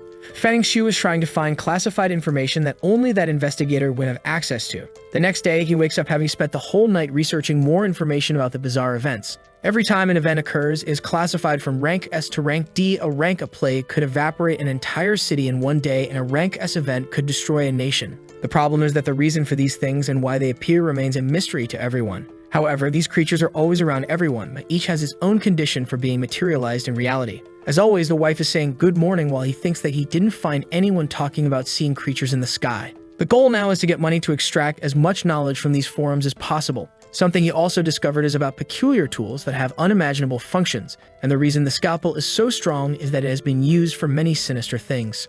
He remembers that one of the articles talked about connecting with the spiritual energy of a weapon. A blue aura begins to emerge and surround the room. Looking at the clock, he knows there are 3 hours left before the investigation team arrives. The energy enters his body and he finds himself being attacked by a bunch of creatures. His heart is crushed, but Fang Shu just asks if this is all the despair they can cause. If that's the case, all this hatred will become the new tool. He then orders the spiritual energy of that weapon to kneel before the new king. He feels he has gained at least another 2% power, realizing that these items are not just tools but also serve to help him evolve. The problem is that his physical body still can't absorb much, so he will have to wait a bit. He goes to have breakfast and his friend calls. He answers, saying he knows his friend received a power for extracurricular activities. Yahello is startled and asks if he used precognition to know that, saying it's good he knows that even though his power has been discovered, it's still much more incredible than seeing the future. Someone's earpiece drops to the ground. It's the investigator in the car, and Lingxi asks what the problem is. He says he discovered the abilities of the 2 guys. She tells him to spit it out because he seems very excited. He says that Zhao He's ability is quite peculiar. She questions if it's so shocking, and he says that Fang Shu's is actually much more impressive. The boy apparently can see the future, warning that in the conversation, he already knows they are both going to visit him. He wonders how they already know they are coming. She is confused, thinking that even if something like this exists, it shouldn't be with a novice spiritualist. The assistant reminds her that the better the ability, the higher the cost to use it. She asked if he was using as an example the guy who could teleport but only 10 centimeters at a time. In that case, it's better to just walk. The assistant says that regardless, he has no idea how the boy knows they are coming. She opens the door, saying enough with the speculation. It's time to meet him in person. Face to face with him, she will judge if he really sees the future or is just making up stories. When they arrive in front of the room, the door is already open. They hesitate for a second, and she bursts in. Something catches their attention. Fang Shu is calmly serving tea for the 3 of them. Without looking to the side, he calls out their names and tells them to sit down. Immediately, both enter the house. She sits on the sofa, asking how he knows their names and also how he knew they were coming. Fang Shu immediately says that it's because he can see the future with his eyes. She crosses her arms and tells him to prove it if it's true. Fang Shu begins to talk about everything they came to do, from trying to find out what happened at the academy to also knowing about Zhao He's powers. The investigator says that all this can be discovered through logical deduction. Fang Shu laughs and the guy asks if he got any information wrong. Our boy ignores him and questions if anyone else knows besides him that the investigator is in love with Lingxu and that right now he has a love letter in his left pocket. He puts his hand in his pocket and trembles while the women look confused. Fang Shu says he will quote the letter, warning that it says, "Lingxu, when you are reading this, I will probably already be dead. However, there's something I have always wanted to tell you." The blonde interrupts the sentence and goes straight to the pocket to find it. She pulls out the letter and takes a look, getting scared because it says exactly what Fang Shu said. After thinking for a bit, she says that's not enough because the letter was written in the past and not the future. He then says that she can control flames and has measurements of 85, 63, and 80. The wife, who had turned into a cup, asks when her measurements are. Lingxu feels a bit embarrassed and says that her power is not a secret in the spiritual community and that he might just be a prodigy in analyzing measurements. Our boy then says he knows a secret and asks if she really wants him to reveal it. She smiles, saying she is not afraid of anything he might expose. Our boy then says he knows very well that she has a certain obsession with the color pink. Everything good she has is covered in that color. Moreover, she also has a pink fox in a very interesting place. She immediately exudes an aura, saying that apparently his power is similar to his friend's. Both are indecent. Fang Shu makes up a story saying he doesn't know how everything happens. Last night he used his powers and saw the assistant writing the letter. And on the same night, he also saw her going into the closet to get dressed. She sits down, embarrassed, thinking that he must have seen more than that since that tattoo is very close. She then says she will believe him if he can predict the lottery numbers, and immediately he writes them down. As he hands her the ticket, she knows this will be the perfect way to find out. However, she asks why he doesn't use this ticket and become a millionaire. He says it's because of the butterfly effect and how everything would spiral out of control. He makes a bet, saying that if the lottery number isn't correct, he could be killed. Lingshu is losing her mind with all the boy's arrogance. With that, the investigator asks him to comment on what happened at the academy. He remains silent and says that it was the Blue Mental Hospital. He had gone to the company's office when suddenly the entire place was engulfed by this illusion. Everyone in the office ended up being pulled into this so-called hospital. Obviously, Fang Shu is going to lie. He doesn't mention many details or even the scalpel. He only says that at certain moments he saw the path where he and Zhao Hao would survive and where they would die. With that, he managed to escape dozens of anomalies. The investigator is startled, and Lingxi says she has never heard of a place with dozens of anomalies. Even though strange occurrences happen due to a dissonance, they never managed to act together. If he saw countless creatures, he probably encountered only one that manipulated them all. Fang Shu says that apparently she doesn't have the experience to understand what he's talking about, but he adds that it's okay. Sometimes ignorance helps with survival. The poor woman is once again losing her temper with the boy's insults. However, the investigator tells her to calm down, explaining that it would be good if he returned with them today. Fang Shu stands up and tells them to go quickly. An hour later, the car parks. They get out, and the assistant at the door says that this is the investigation office. Fang Shu says this proves that almost no one can see the creatures since the path ahead of him is completely dark. At least in this place, he can discover how to leave a like on this video. Do you all remember how the last chapter ended just as Fang Shu was staring into the darkness? Since he was the only one who could see that darkness, he was probably the only one who would see the monsters. Now he was anxious for this investigation office not to disappoint him. The trio then climbed the stairs and entered a room. He thought the building above the entrance was probably just a distraction since the real base was in the lower floors. A man walked by on his phone asking who it was, saying he wasn't interested in buying or renting houses or anything like that. At that moment, someone called Fang while the man walked away. There they saw an ordinary office like any other. A man stretched and accidentally bumped into a girl. This led to an argument, with her asking where he thought he was touching and him insisting it was an accident. Ignoring all of this, they went into a room where Fang Shu sat down and said this place really felt lively. Lingshu just told him to stay put and asked Wenji to come with her because they needed to talk to the director. With that, the two closed the door, leaving him alone. He closed his eyes and a strange aura approached his body. Thanks to the supernatural powers and energy he had absorbed from that scalpel, his perception had improved. However, even with sharper senses, he couldn't detect anything unusual, which proved this place was extraordinary. He began following Lingshu's steps to figure out where the director's office was. Suddenly, the blonde turned around, startled. Wenji asked what was wrong and if she was sensing anything strange. Our boy, sipping his coffee, realized she was much more perceptive than he had expected. In the office, the director asked if she was sure about this future scene business and who else knew about it. Fang Shu confirmed it, saying the only other person who knew was his friend Zhao Hao. The director placed his cup on the table and said that a skill like this was extremely dangerous, so no information should leak. This guy seemed like the type who handed jobs to Peter Parker. He asked about the lottery numbers and Wenji handed them over. This was how our boy proved he could see the future, but the man didn't seem convinced, saying someone else might have told him. He told him to monitor today's lottery game to ensure it was 100% random and uninfluenced. He slammed his hand on the table and scratched his chin, saying he wanted to see just how capable this Fang Shu really was. Then he turned to Lingshu, saying she was an experienced master. That's why he wanted to know if she thought the boy was lying. The competent detective said if this was lying, he was an excellent liar. Besides, predicting the future is easy to expose, so it wouldn't make sense for him to try deceiving anyone with it. However, she adjusted her hair, saying that personally, she was sure it was a lie. This was based on her intuition as a woman. The director wiped his hand and said whether it was true or not, they would soon find out. But what intrigued him was the boy's claim about numerous spirits being in the mental hospital. Lingxi said she believed that was impossible because if so many spirits really existed there, he wouldn't have left alive. As far as she knew, there were two entities in that place. One was the supernatural doctor who killed a person, consumed them, and only then moved again. The other was a creature capable of controlling dreams known as the Nightmare. The Battle Academy was a fixed supernatural domain, and considering these two monsters, it was at most a rank C region. The director asked how frightening this creature's dreams were. Lingshu replied they only scared ordinary people. Even the boy Zhao Hao survived by watching some adult videos, so obviously spiritual masters wouldn't be affected. When you understand the creature's ability, surviving becomes easy, unlike with the supernatural doctor. The director said the explanations were enough, and it was time to meet the boy. However, Lingxi said it was too risky since they didn't know him well yet,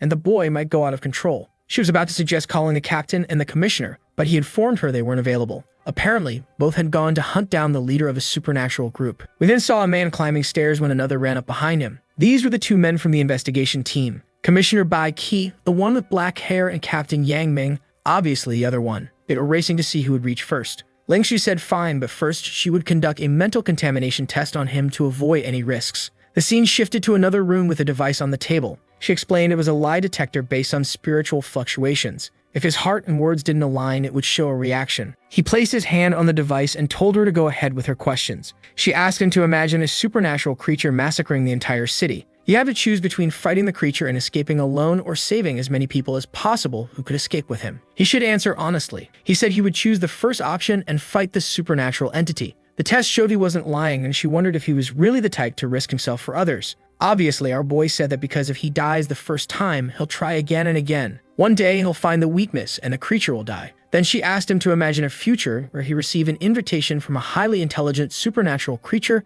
far stronger than any human ever existed. If he accepted the invitation, he would gain unimaginable power and authority. Fang Xiu immediately answered no. She was surprised and then asked what he would do if the creature offered protection to everyone he loved, including family and friends. Once again, he replied no. She then asked what he would do if his family joined the creatures, but he explained that he didn't have a family. She asked what he thought about friends since, as far as she knew, he was Zhao He's colleague. Fang Xiu said that if his so-called friend accepted the monster's invitation, he would no longer have a friend. She then said it was time for the third question. It seemed like many questions were asked, and he remained calm the whole time. Finally, she announced it was time for the last question and asked what he most wanted to do after becoming a spiritual master. He simply replied that he wanted to kill all the supernatural creatures in this world. Once again, she was surprised and lowered her head. She remarked that spiritual masters always had the darkest sides of humanity. In countless instances when she asked these questions, they always talked about killing creatures and gaining as much money, fame, and women as possible. Seeing our boy with such noble ideals, she was even moved to tears, wondering when someone so selfless toward humanity had appeared among the masters.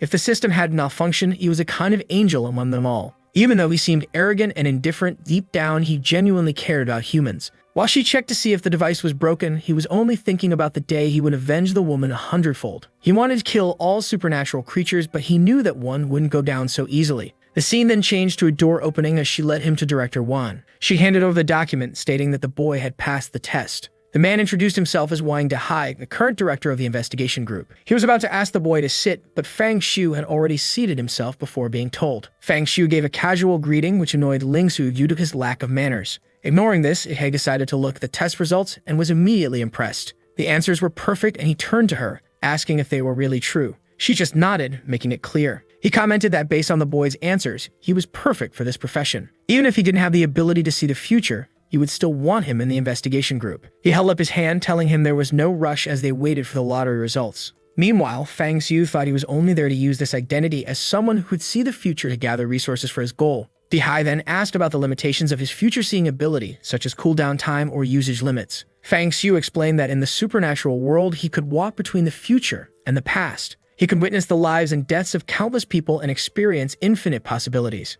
Lingxu, whom I confused with Fang Xiu from the other story, was irritated because he always gave these grandiose answers, acting so full of himself. At the moment, the boss was talking about how the commissioner and captain were the strongest when someone burst into the room, announcing something terrible had happened. Apparently, the investigation commissioner had died. The two stood up in shock while Fang wondered how strong a third-level person would be. It's a shame the man died before becoming useful to him. Someone commented that Bai Qi was the #1 spiritual master in this city. If someone like him really died, everything would fall into complete chaos. It seemed, however, that the man hadn't truly died yet. He was currently battling the headless supernatural creature, but he hadn't informed Captain Yang. Normally, if the two worked together, this wouldn't be a problem. But as he advanced, another mysterious entity was lurking nearby. In fact, he really did die because he attacked alone and was caught off guard by the other entity, with blood splattering everywhere. The director slammed the table, demanding to know what the investigation group was doing, being unaware of this other monster's presence. Someone explained they had investigated everything, but this creature appeared out of nowhere, as if it materialized in thin air. The chief sat down, asking where Yang Ming was, and the man replied that he was heading toward Qinbei City. He then covered his face and ordered them to take Fang Xiu to the rest area while telling Shang Lingxu to join him in the conference area. Fang Xiu stood up, motioning for the man to lead the way, who hesitated before complying. Walking through the hall, he overheard people discussing investigations in Kimbei City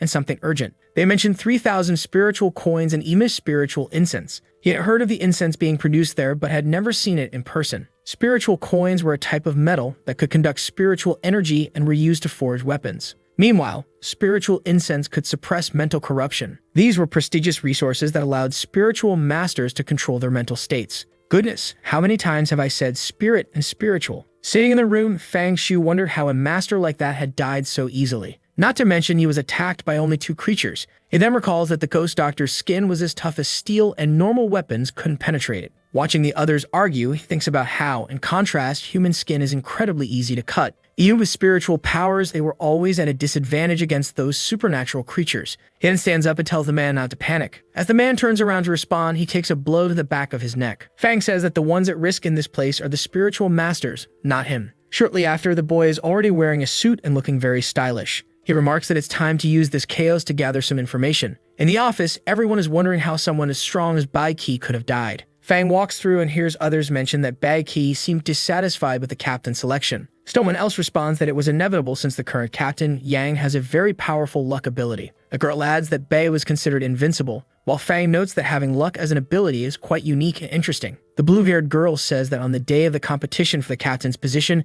Bai Kai had a stomachache. Her friend questions why he didn't ask for a break, and she replies that someone as proud as Bai Qi would never do that. As a result, he was forced to fight even with diarrhea. Fang leaves, thinking that all the news here stinks, literally, and none of it is useful. At that moment, someone opens the door, announcing for everyone to gather in the conference room because Yang had arrived. Fang knows this is the perfect moment to get important information. In a large meeting room, the entire office gathers around a massive table. Standing discreetly in a corner, our boy wonders who's bold enough to smoke in a place like this. He looks to the side and sees a man in the corner who seems to be crying. He assumes this is Captain Yang, shaken by Bai's death. Then Captain Dahai speaks up, telling everyone to look at the screen, as it shows the new entity capable of hiding in the shadows. Bai Kai hadn't been able to detect his presence during the fight. No matter how fast he was, he couldn't escape his own shadow. As a result, he was gravely injured and finished off by the headless creature. Yang had already killed that same creature, but the shadow entity managed to escape. The meeting's purpose is not only to address this incident, but also to avenge Bai Qi's death. At least amidst all this chaos, there's good news that Yang had advanced to the 3rd rank and is now one of the strongest spiritual masters. Fang knows this means the man has awakened 41% of his spiritual potential. He wonders what effect this will have on the man's luck ability. Yang rises from his seat, grabs his cigarette pack, and sees it's empty. He crushes the pack and turns around, asking if anyone has more. The director reminds him that the city's safety is now in his hands.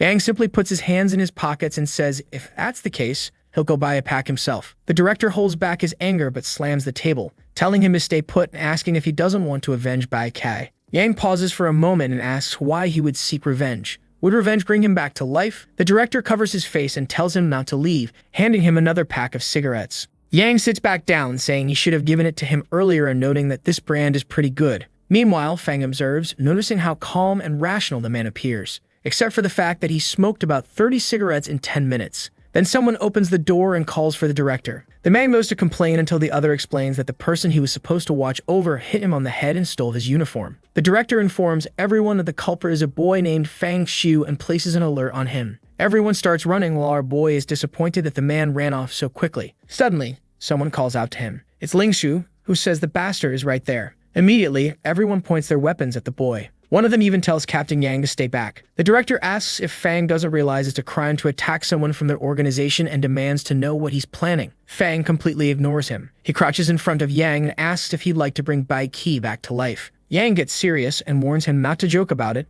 or he'll end up dead. Our boy feels the pressure of the spiritual energy, but is used to far worse. He then tells Yang to answer already, does he want to save Bai Qi or not? Meanwhile, everyone in the room keeps pointing their weapons at him. Yang tells him to stop talking nonsense and orders the others to arrest him immediately. But Yang suddenly tells everyone to stop. Perhaps he's losing his mind, but he feels like what the boy is saying is true. He asks if Fang can really bring Bai Qi back to life. Fang Xiu asks when Bai Qi died and how far away he was from him at the time. Yang explains that he followed a lead in the mountain region but was too late to return to the city. If he had been nearby at the time, perhaps Bai Qi wouldn't have died. Fang says he understands and then asks for Bai Qi's number and a secret. Yang asks why he needs this information if they're planning to bring Bai Qi back to life. Our boy reveals that he can't bring the dead back to life. Yang stares at him, and Fang adds that he has another solution. He can go back to the past and change the future. He realizes that since he's going back in time, no one will know what he revealed, so the secret remains a secret. In the room, everyone whispers that this sounds even more exaggerated than resurrecting the dead and says he must be lying. Yang even says that such an ability would be far too overpowered for a spiritual master.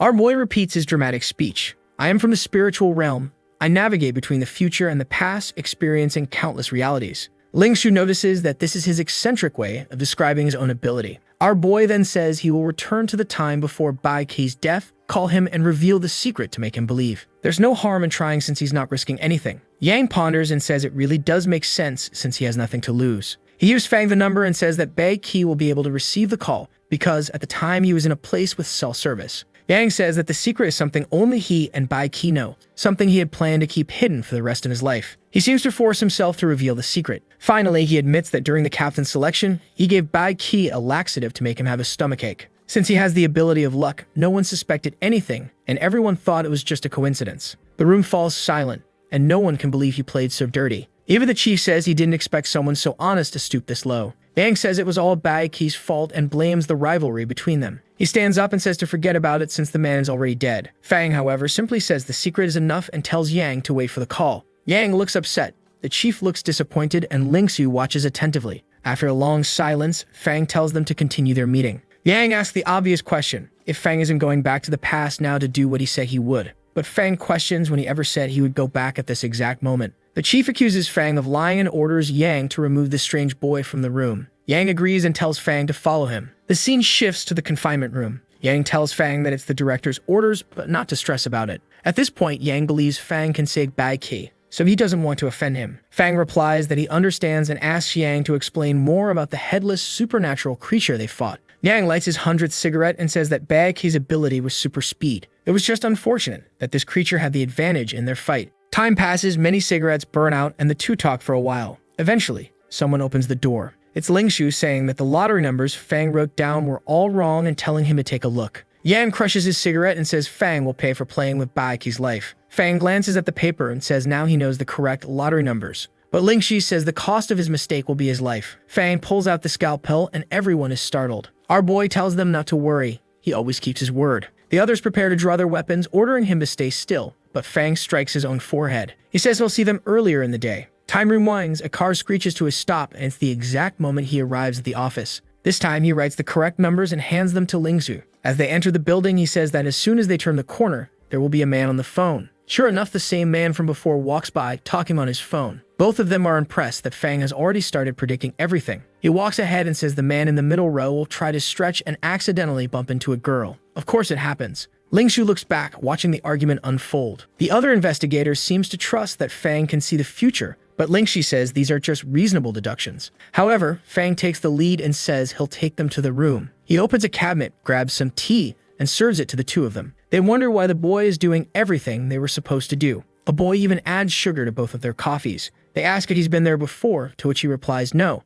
It's just that his eyes see the future. Moreover, Director Wang is free now, so they should let him know. The scene shifts to a car speeding through a forest. It's Wan who receives a call and asks who it is. At that moment, Fang gives him the information that Bai Qi will die in 30 minutes. Yang slams on the brakes and demands an explanation, asking who is speaking. Fang Xiu says he's someone who can see the future and is now working with the association. He says something unexpected will happen in 30 minutes and Bai Qi will be killed by a supernatural entity. Yang tells him to stop joking about people's lives. At this moment, Fang reveals the secret about Yang giving Bai Qi a laxative. Shocked, Yang obviously wants to know how Fang knows this if he never told anyone. Fang ignores him and explains everything that will happen with a headless creature and a shadow entity. He ends the call and Yang realizes it's far too risky not to trust him after this. Yang turns the car around and heads toward Kinbei City. Fang knows that now it's up to Yang to decide everything. Back at the office, Lingshu storms in, kicking the door open, saying it's time for the real truth or lie test. She's sure Fang has been calm so far but won't be able to lie in front of this device.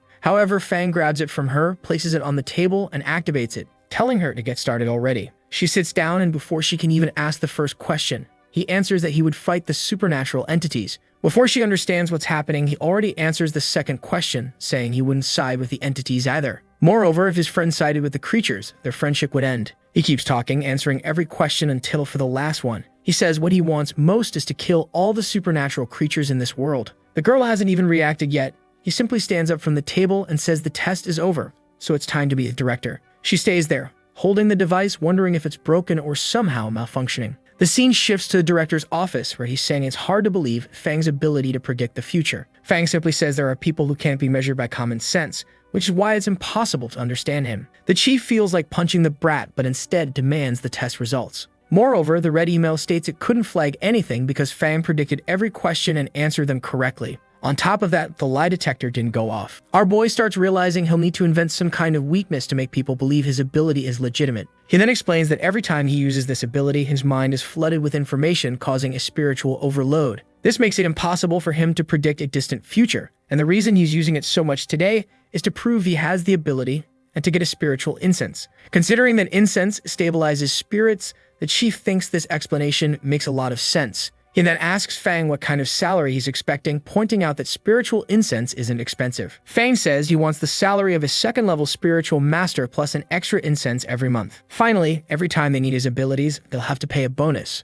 The director says he can agree to part of that, but thinks the bonus is too much. Fang leans back in his chair and says the director doesn't seem to understand the value of someone who can see the future. But he reassures him, saying he has already prepared a big gift for the place. Of course, Wang wants to know what this gift is while feeling an ominous sensation. Fang Xiu smiles and says today's gift is Bai Kei's life. Naturally, the director is startled, slamming the table and asking if Fang is threatening Bai Kei's life. Fang Xiu simply tells him to call Bai Kei right now. The chief glances at Ling Xu, who approaches and places her hand on Fang's shoulder, but he remains confident, smiling. Just as Wang picks up the phone, someone opens the door. The chief goes to scold them, but it's Yang, asking if there's a Fang Xiu here. The chief looks confused, asking why Yang is back, where Bai Kai is, and what's going on. Yang says that's irrelevant. Bai Kai is in the hospital right now, and he wants to know where Fang Xiu is. Ling Xu immediately points to Fang and asks what he did to Captain Bai. Fang feels relieved, realizing that Bai Kei being at the hospital means he's safe. The chief then says Fang Xiu is the boy standing there, claiming he brought a big gift for them. Yang smiles and says it really is an incredible gift.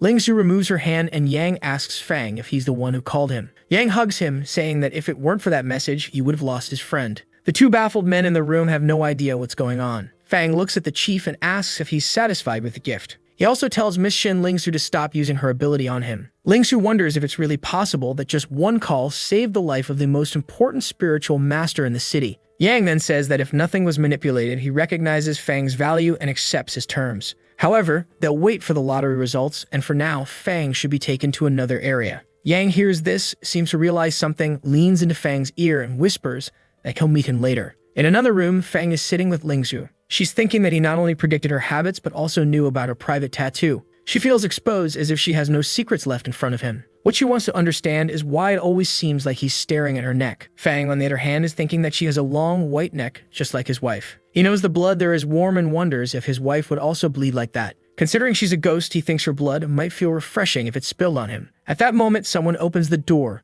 It's Yang, saying he wants to speak privately with Fang. Ling Xu leaves the room, visibly flustered. Yang sits down and Fang watches him. Yang's expression suddenly changes and he asks if Fang hasn't told anyone about the laxative incident. Fang realizes the director is very cautious about his future-seeing ability, while Yang is only worried about his past misdeeds. Fang assures him that so far, no one else knows, but adds that it might change in the future. Yang asks what he means by that, and Fang replies that it means Yang might have to pay a little extra. Yang tells Fang Xiu that he needs to understand that here Yang is the captain, while Fang is just a rookie who just joined. Fang, however, simply responds that Yang should pay him 100 spiritual coins immediately if he doesn't want anyone to know about the incident. Yang starts to protest, but Fang raises the price to 200 coins on the spot. Yang demands to know why Fang is charging him so much, saying he only earns 10 spiritual coins and can't afford it. When Fang pretends to start revealing the secret, Yang quickly agrees to pay. Sometime later, they're all gathered in Wang's office again. Yang is slumped in the corner, begging Ling Xu to lend him some spiritual coins. Fang realizes he might have gone too hard with his demands. Meanwhile, the lottery results are being announced on TV. As the numbers are revealed, everyone starts to gasp in shock. When the number 05 appears, it confirms that the numbers Fang had written were correct. Yang immediately hugs Fang, declaring them blood brothers and saying he only wants the numbers for the next lottery. The chief tells him to stop and reminds everyone that the boy's ability is meant to protect the city. He then tells Fang that this is a secret that must be kept absolutely confidential. From now on, they'll claim his ability is simply heightened intuition and nothing more. The chief officially invites Fang to join their organization. Of course, Fang accepts. Yang then asks how they'll report Fang's information to their superiors. The chief explains that Fang's name will be added to the global list of talents, but details about his ability will remain an absolute secret. Fang Xiu, now with an S-rank ability and the title of the Prophet, is smiling as he considers all the resources and money coming his way. He muses that soon his wife will have an amazing night. Yang remarks that it could be risky if more people find out of Fang's ability. He questions whether it's right to rank Fang as S-class so quickly, accusing the chief of favoritism. The chief insists that Fang's power is far too valuable to keep in this city. He'll need to transfer the headquarters to maximize his contributions. The chief then mentions that Zhao Hao, Fang's friend who also survived the same supernatural location, should join as well. The plan is to keep someone close to Fang Xiu at headquarters, ensuring he remains indebted to the organization. Ling Xiu, however, points out that Zhao Hao's prowess is primarily in certain intimate talents, which she deems too vulgar for this place. The chief seriously replies that it doesn't matter. He's sure such a skill will eventually prove useful. Fang simply says they can do whatever they want. However, he knows very well they want Zhao Hao as a bargaining chip to use against him. He then asks Yang to explain what happened during the incident with Bai Kai. Yang responds that there's no concrete evidence, but it seemed intentional. He explains that he's fought countless spiritual entities, but this one, despite being cloaked in shadows, felt like an anomaly. Moreover, fought like a human. Had he not managed to kill the headless demon and advance to the 3rd level, he wouldn't have stood a chance. Yang adds that the enemy seemed to be holding back because as soon as he advanced, the creature dissipated. He then pulls out a card he found at the scene. Seeing the Ace of Spades, Fang Xiu asks if it wasn't made of mental steel. And why would a supernatural entity use something like that? Wang Dahai remarks that it suggests a spiritual master is behind this, or at least a very powerful organization. This incident isn't simple, and they'll need to think carefully about it. The scene shifts to Fang's apartment, where his wife greets him, saying she missed him after his day at work. He looks at his new identification and tosses some coins onto the table. She praises him, saying her husband is amazing at earning money. Fang, however, is curious, knowing that each of these spiritual coins could sell for hundreds of millions. It's incredible that Captain Yang managed to get so many at once. This wasn't extortion, it was Yang's way of thanking him for not revealing his secret. Fang tosses a coin into the air, catches it mid-flight, and wonders how to use it for maximum benefit.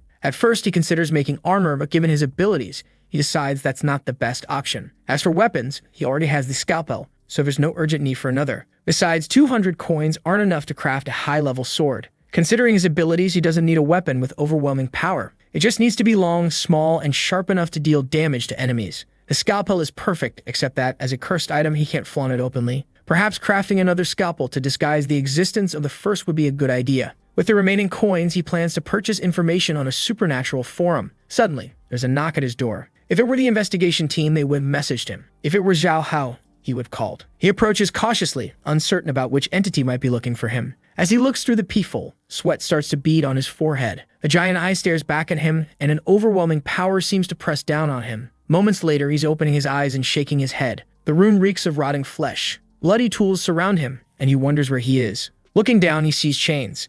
It's then he realizes he's sitting in a chair surrounded by a horde of creatures. In front of him was a grinder, and you could hear the sound of impacts nearby. A man was holding a screwdriver, hitting the wall ahead. Suddenly, the lunatic turned toward him, thanking him for finally waking up. All the creatures in the room turned to face Fang Xiu. He recognized the man from his red eyes. This was the person who stared him down right before he passed out. The strange man then remarked that Fang had woken up too quickly. It seemed the new spiritual master was a genius like him. He really got lucky because torturing geniuses was his favorite thing. Fang Xiu remained calm, analyzing that the man's ability was related to his eyes. He knew this man was a spiritual master, had a bizarre appearance, and referred to himself as a genius. Fang asked if the man was Wang Zitang's cousin and questioned whether the machine was working properly. For those who don't remember, Wang Zitang was the man from the earlier mission with the girl at the investigation office. The man was impressed. Fang recognized him and confirmed that yes, he was Wang Zitang's cousin, Lin Ziyang. Lin Ziyang apologized for the machines being rusty since he hadn't killed anyone in a while. Fang Xiu calmly replied that Wang Zitang had already mentioned he had a crazy cousin and told him to fix the machine quickly because he didn't like wasting time.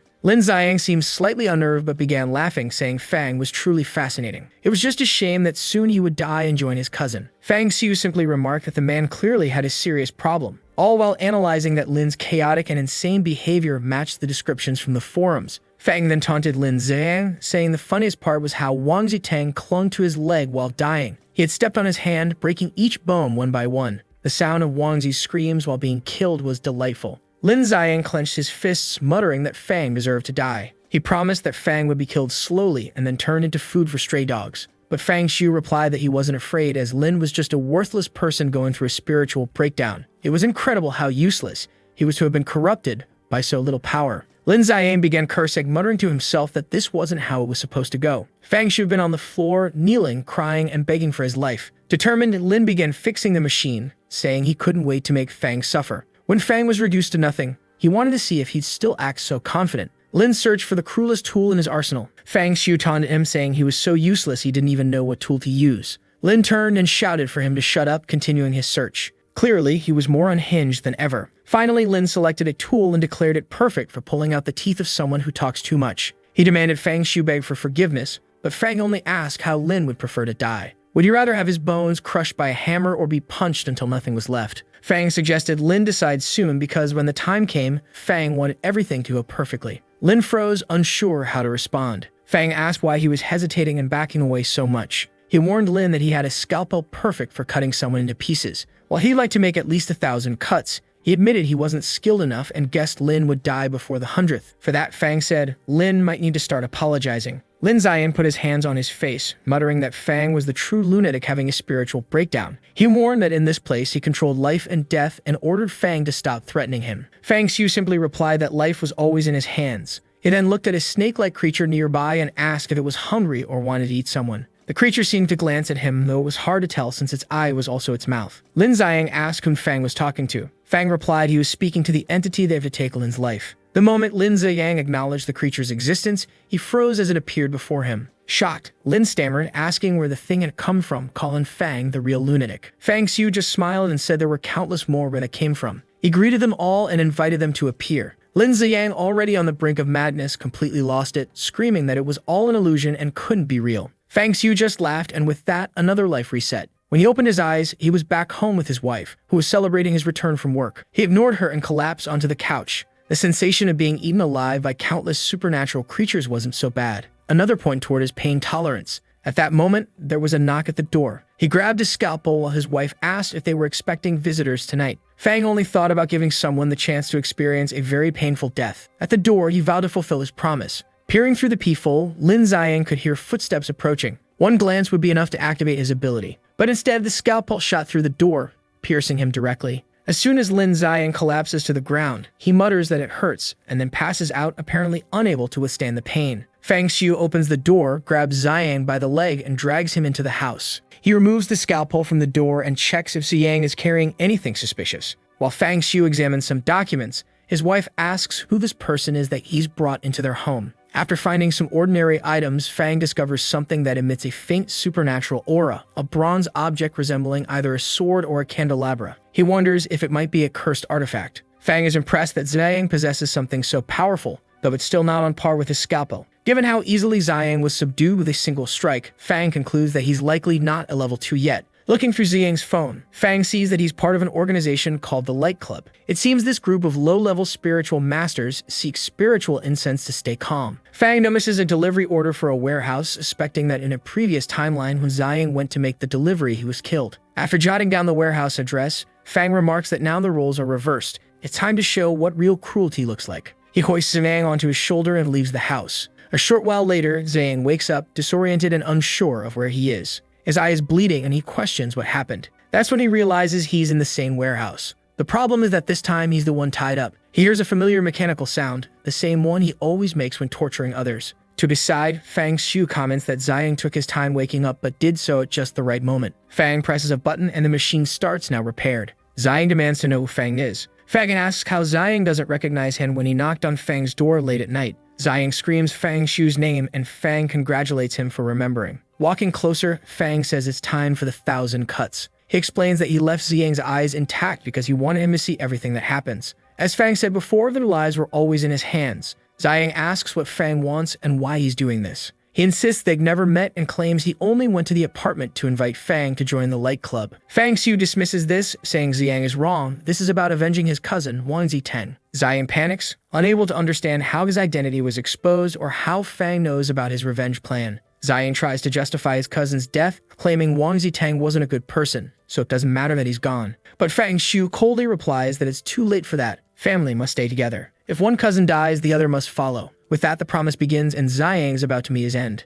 Terrified, Ziyang screams that it hurts, wondering if his body is being torn apart. In reality, there's only a small cut on his chest. He turns to ask why such a tiny wound hurts so much and what kind of blade Fang is using. But then he starts screaming again as the 1,000 cuts truly begin. Time passes and Ziyang is soon begging for death. Fang Xiu remarks that Ziyang's spiritual energy has finally calmed down. He promises to grant Ziyang the quick death if he answers one question. What is that bronze candelabra and how is it used? Ziyang explains that it can repel supernatural attacks. By injecting spiritual energy and fresh blood into it, the user can defend against any attacks within its range. However, the stronger the attacking creature, the faster the blood is consumed. Fang Xiu then asks how much spiritual energy Ziyang has awakened and why he lost control. Ziyang admits he awakened 20% but lost control while attempting to advance to level 2. The failure locked his body's evolution while his mind became increasingly polluted by spirits. Fang Xiu continues interrogating, demanding information about the Light Club, its members, their abilities, and everything else.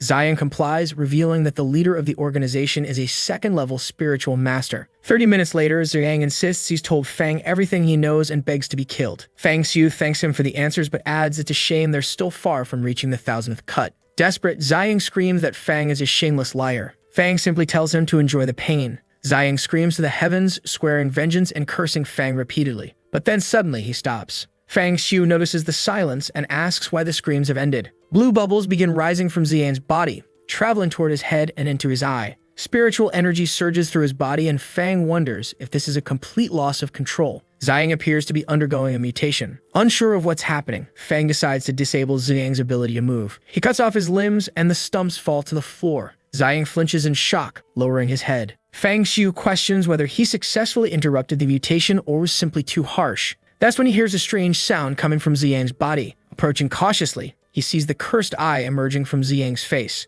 Startled, he watches as the entity moves across Ziyang's head. Dark energy fills the room as the creature rises, looking around. Oddly enough, Fang Xiu smiles, saying, "This is quite interesting." The demon locks eyes with Fang and seems to attempt activating its power. Objects fly toward Fang Xiu. He quickly draws his scalpel and slices them midair. The creature, however, dodges and begins climbing up his arm. Rapidly, it ascends toward his face, heading straight for his eyes. Just before it reaches them, he grabs it, preventing it from taking over. However, due to its proximity to his eye, he becomes partially affected. His grip weakens, and the creature leaps onto his head. In that instant, his vision goes dark. The eye that had been staring at the creature seemed to be consumed, leaving a sinister mark on his face. Fang Xiu desperately tries to pull the creature off by its tail, but it slips away. Persistent, he digs at it with his fingers, but the parasite, now entrenched in his eye, begins interacting with his brain. The creature starts linking itself to his body. Fang Xiu's vision returns, though everything on one side is blood red. It's clear that his eye is completely overtaken by the entity. His eye twitches, rolling uncontrollably, as a voice echoes in his mind, speaking of the King of Spades and the frailty of flesh,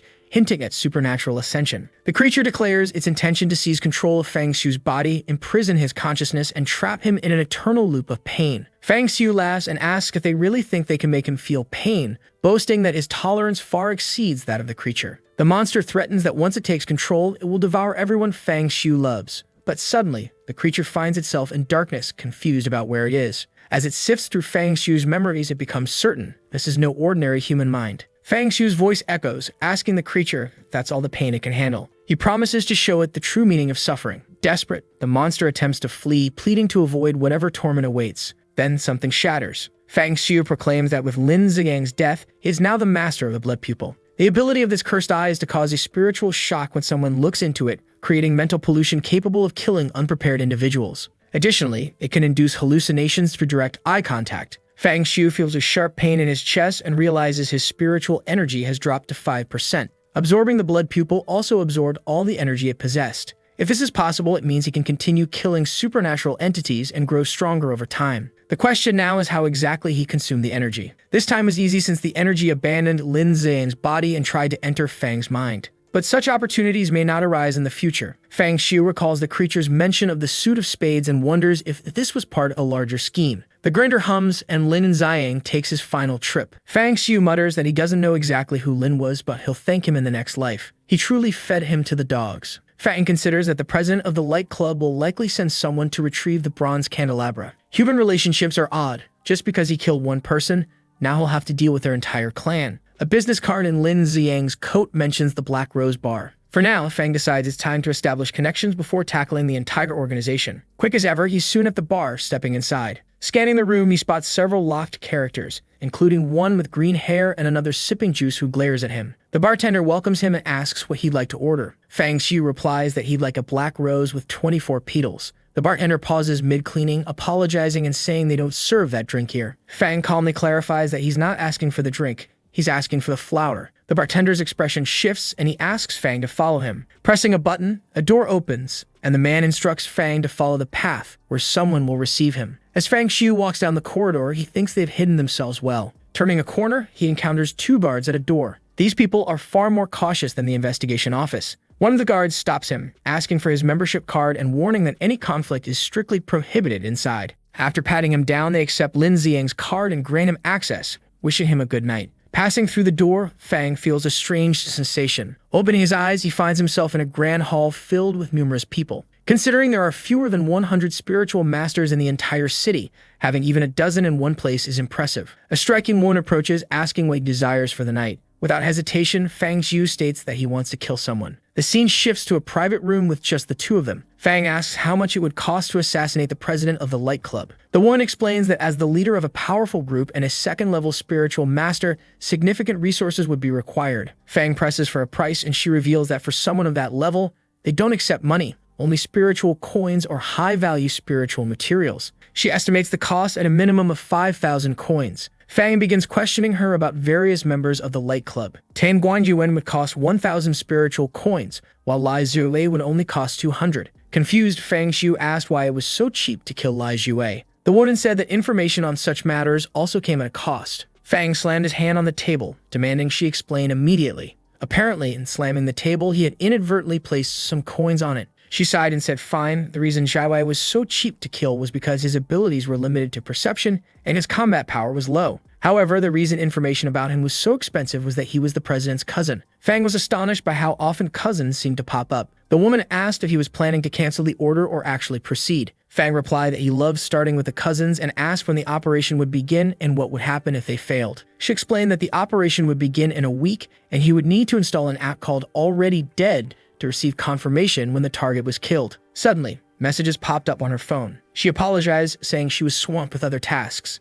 If the assassination failed, Fang could either get half his money back or pay a higher price for a stronger assassin. She handed him a contract, assuring him that everything was guaranteed. When he placed his hand on the paper, he felt the energy of a supernatural artifact. She praised his sharpness, explaining that the artifact ensured they could find someone if they failed to pay the remaining balance. Realizing that signing with a fake name wouldn't make a difference, Fang completed the contract. The woman thanked him for his business and said she looked forward to working with him again. Fang walked out of the establishment, clutching his eye and muttering that everything was on track. 200 spiritual coins were a fair price to eliminate a Light Club member. The next day, Yahello learned that Fang Xiu had joined the investigation office. In the director's office, someone mentioned turbulent temples and collaborations with spiritual masters from other areas. Wang Dahai informed Fang that for now, he would continue training with their team. Zhao Hao commented that it was good news Fang wouldn't be transferred yet. Yang chimed in, saying they were brothers at heart and that Fang should message him if he ever needed anything. The director then turned to Yang, asking about the investigation into the Ace of Spades and Bai Qi's condition. Yang explained that the Ace of Spades organization was part of a massive group known as the Poker Club. He added that Bai Qi was mentally recovering but still couldn't move properly. The director thanked him and instructed both boys to complete their beginner training before officially starting work. Zhao Hao happily agreed. Meanwhile, Fang Xiu was impressed by the scale of the organization. Theoretical training began with the woman teaching proper methods of approach.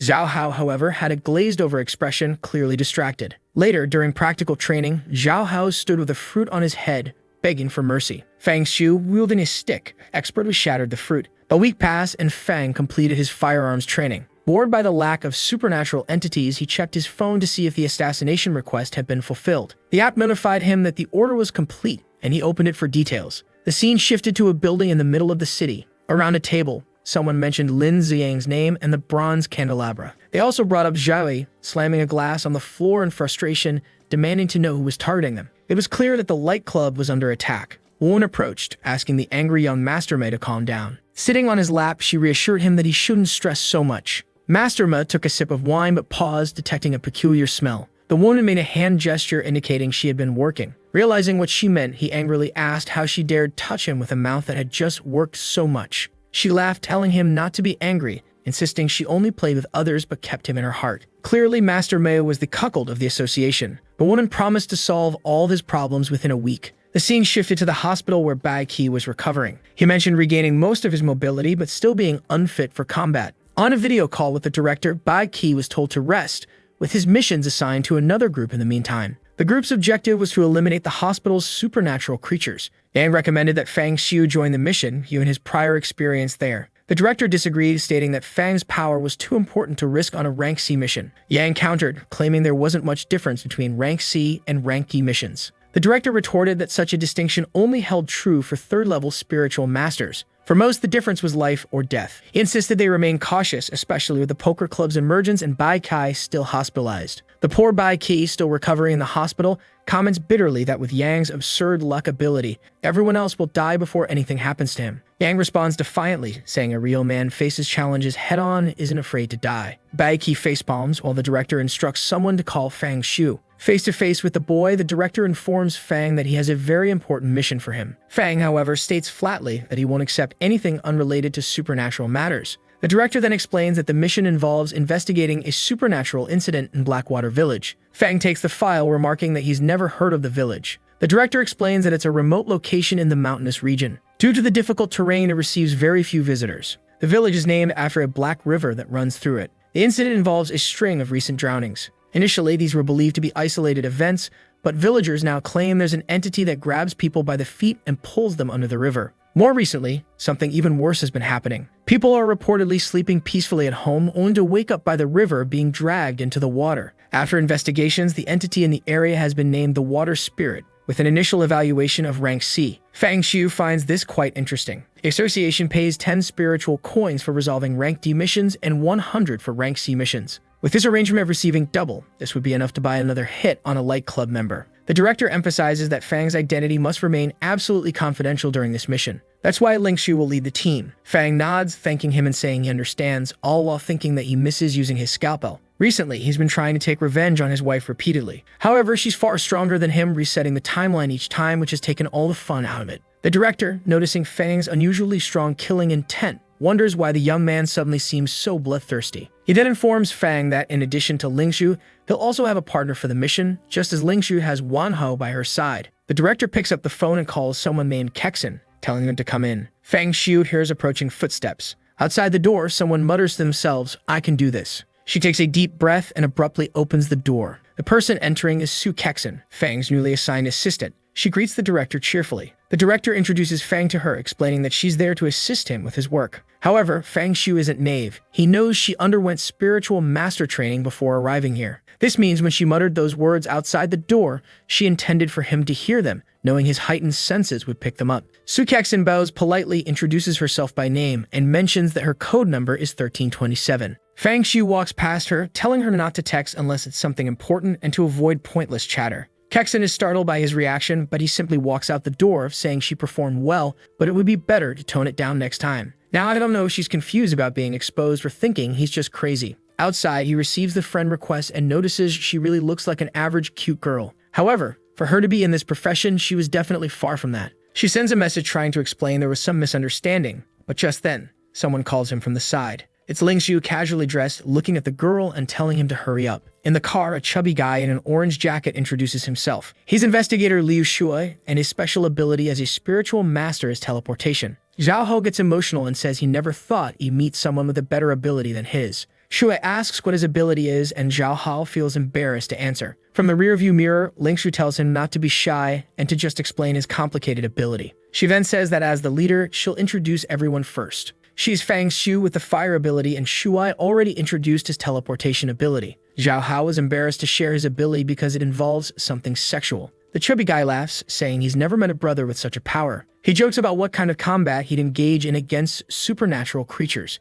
But the chubby guy stops laughing when Ling Xiu says his ability to teleport 10 centimeters per hour is also garbage. Zhao Hao adds that 10 centimeters isn't even the size of the combat tool he uses. The chubby guy retorts, saying nowadays he's evolved to 20 centimeters every half hour. While they're bickering, Ling Xiu loses her temper. She creates a fiery explosion, leaving both of them singed, warning that the next person to open their mouth will be thrown into the river when they reach the mission site. Immediately, they apologize and stay quiet. Fang Xiu finds it odd that for a rank C incident, they sent one combatant and 3 others who aren't much help. Either the mission is simpler than he realizes, or the investigation office is short on personnel. For now, he decides not to dwell on it, as everything will become clear once they reach the village. A while later, the car breaks, and they finally arrive at the Blackwater village. Everyone gets out of the car and looks at the village nestled in the forest. Amid a dense black fog, a few moving lights are visible. Fang Xiu notes that there are people ahead of them. Suddenly, someone approaches. An old man holding a lantern asks if she's Miss Chen from the TV station. She says yes and recognizes him as the village head, Wang Yuji.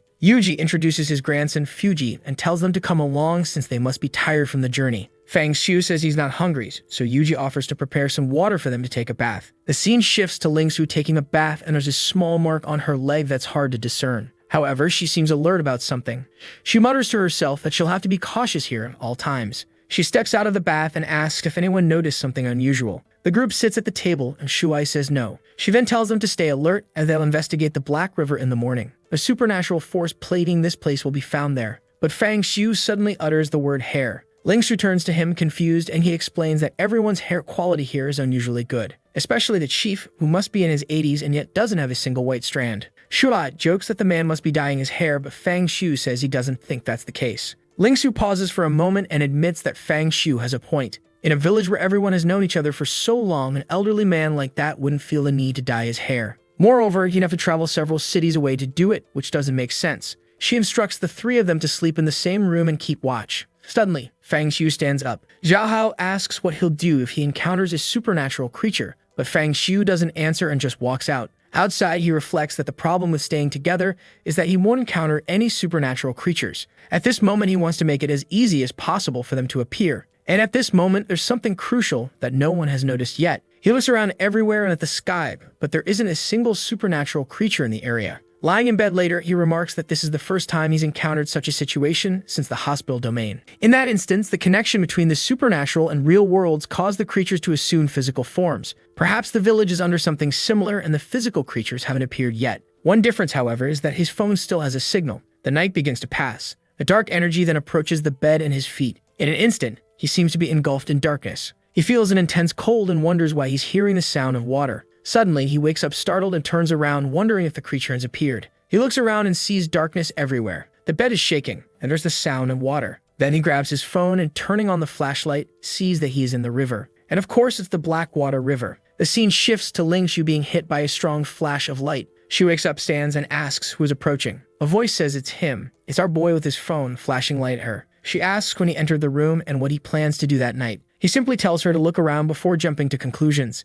Everyone's beds are in the river, and they're still sleeping peacefully. She asks where they are and what happened. At that moment, Zhao Hao wakes up, wanting to know what's going on. Suddenly, someone grabs him from the side. It's Shuai, terrified, asking why they ended up in the river. Zhao Hao just yells for someone to get the crazy chubby guy off his neck. Fang Xiu explains that this is the supernatural river where the incidents are happening. Strangely, they are being drawn toward the center at that moment. The two cling to each other, saying there's a cyclone in the middle of the lake, pulling everyone in. Seeing their reaction, Ling Xiu facepalms. She orders them to stop talking nonsense and use their hands to paddle away from the center. However, Fang Xiu knows this isn't normal. A creature capable of teleporting so many people into the river wouldn't let them escape so easily. Shuai tries to paddle, but soon realizes something is off. He says it's not working. No matter how hard he tries, they're not moving. Zhao Hao suggests swimming, but Ling Xiu warns that the river is the creature's zone of control. That's the one thing they absolutely shouldn't do. Moreover, as the team's best fighter, her fire ability is useless against a water-based enemy.